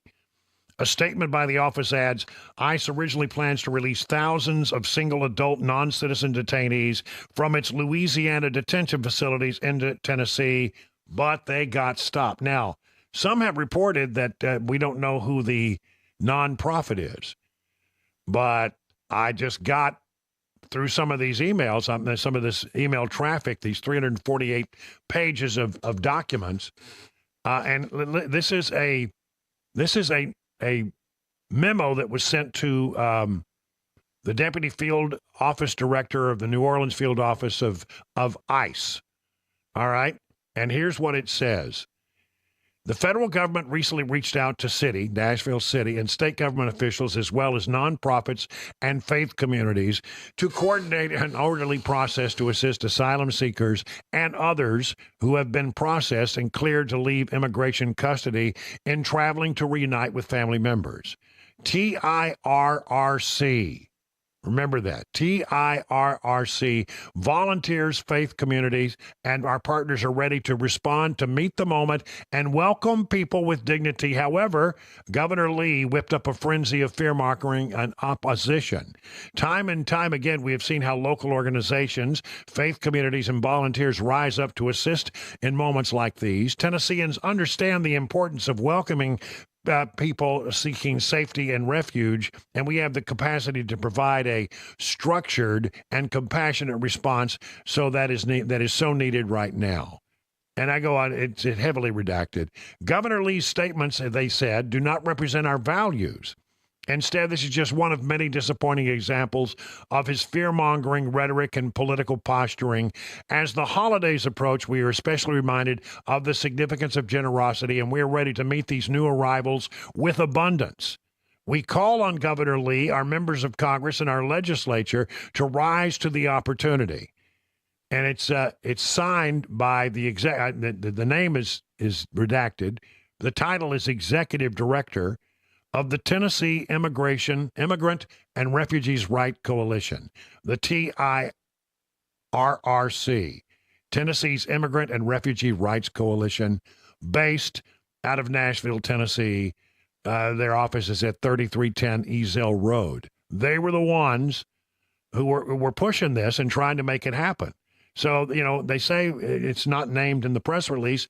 It is named in the documents. And what was happening here is they found out, and again, I'm still going through, there's 348 pages of stuff to read here, and again, you're trying to put it together with heavy redactions, and it's a difficult process. But what I'm getting here is that the Nashville state was saying, you know what? We don't know who these people are. We don't know anything about them, and many of them may well be criminals. But we are trying to bring these people to Tennessee. The local charities were all for it. The city of Nashville was for it. Apparently Mayor Cooper was for it. If it were not for the work of our congressional delegation and Governor Lee, it would have happened. And now we see evidence of everything that was going on at the time.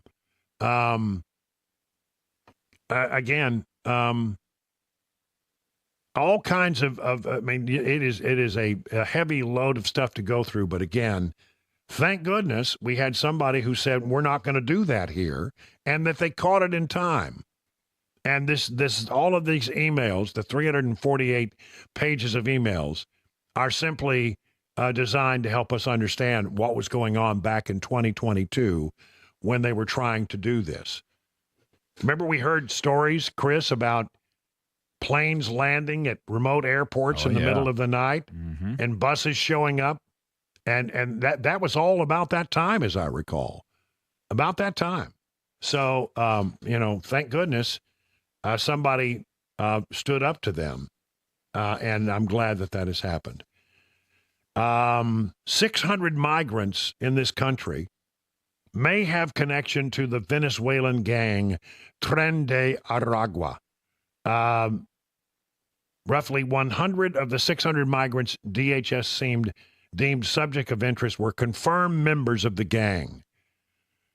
Tren de Aragua has a presence in 15 states, a possible presence in 8 more, according to NBC News, citing DHS data. DHS officials noticed a spike in crime by gang members in the U.S., including sex trafficking in Louisiana and the shooting of 2 police officers in New York. More than 100 people associated with Tren de Aragua have been arrested for crimes since October 22, and 75 have been arrested for immigration violations, according to the report. DHS has an ongoing operation to crack down on gang members. Trump says, and I believe he's correct, that a lot of these people that are coming here are people that were, in jail in Venezuela, released out of jail and escorted to the border and said, please get on a plane and go to America and do not come back. And I think he's right when he says that. 600 migrants may have a connection to this Venezuelan gang. This is the result of what the Biden administration with Kamala Harris has been doing. She was the border czar, after all, and they were bringing in these people. They were not vetting them, and what we have found is a lot of these people are very, very bad people. That's not to say they all are, although it is true that if you come across illegally, you have violated the law. There's a difference, I would say, between those who come here clearly because they're trying to better their economic situation and those who come here because they are seeking to begin criminal enterprises. We did not do a good job of vetting them. And I promise you, no matter what happens in this election, we're going to, this influx of bad people from foreign countries that was allowed by the Biden administration will reverberate throughout America for decades to come. It's not going to go away. We let some bad people in. We didn't do our due diligence, and we're going to pay for it for many, many, many years to come. If Trump gets elected, he's going to get some of these people and rounded up, and they're going to get them out of here. They say that there are about 4.3 million people they'd like to focus on first because they have criminal histories or have created criminal charges since they got to America. We need to take care of them first, but you know what? If they don't, one way or the other, we don't even know where some of these people are. How can we track them down? We never even had any contact with them. We don't have a name. We don't have a face. We don't know where they are. We don't know where they came from. We don't know what they're up to. The so-called gotaways, maybe as many as 2 million people. Who are these people? What are they up to? Why were they so careful at not having any contact with law enforcement? So I think we're going to pay the price for this for many, many, many years to come. Texas, meanwhile, suing the Department of Homeland Security because they're trying to find out about 450,000 voters whose citizenship status has never been verified because they registered without a state of Texas issued driver's license or identification card. So we're reaching out to DHS to say, hey, can you tell us if these people are citizens or not?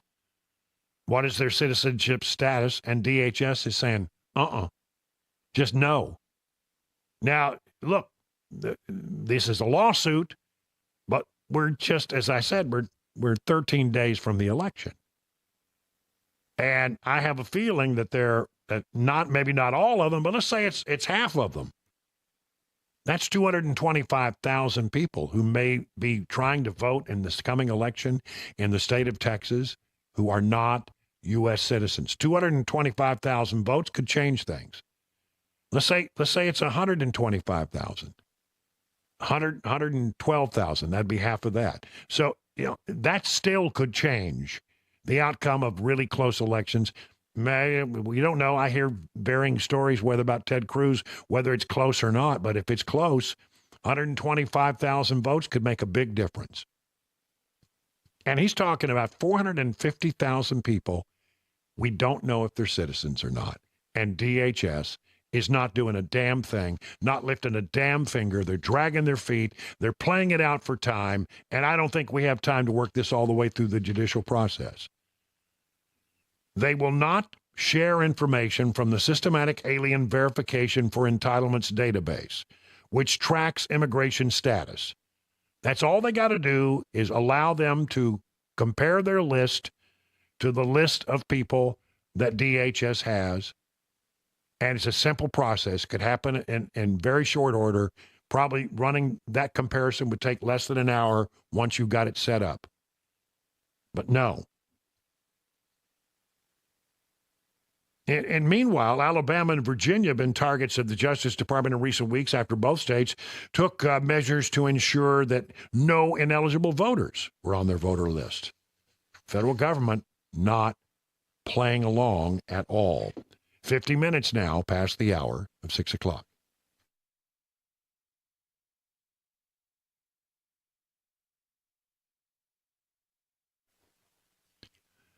You know, we have big news from the folks at DT McCall. If you've been thinking about buying a gun safe but putting it off, now is the time. Gun safes are sales tax free. That's right, sales tax free. It's hunting season, so be sure you're keeping your guns safe when you're not in the tree stand with the Liberty Gun Safe from DT McCall's. DT McCall is the largest Liberty Safe dealer in Tennessee. Why? Well, it has to do with delivery and setup charges. Some charge $500 for the big ones, $300 for the smaller models just to get them delivered and set up. DT McCall & Sons delivers every safe, every time, free, period, no setup charge. Security is important these days, and a Liberty gun safe from DT McCall's can be used for valuables, cash, jewelry, important documents, wills, deeds, car titles, whatever you need to keep safe from theft or fire. So save some big dollars now on your Liberty gun safe when you shop at your local DT McCall's. Go to dtmccalls.com for locations and information. The guaranteed offer is the easiest way to sell your home. It's really simple. We bring you an all-cash offer. You close in as little as 21 days. No home inspections, no lockboxes, no open houses. Go to markspain.com to get a guaranteed offer and start packing.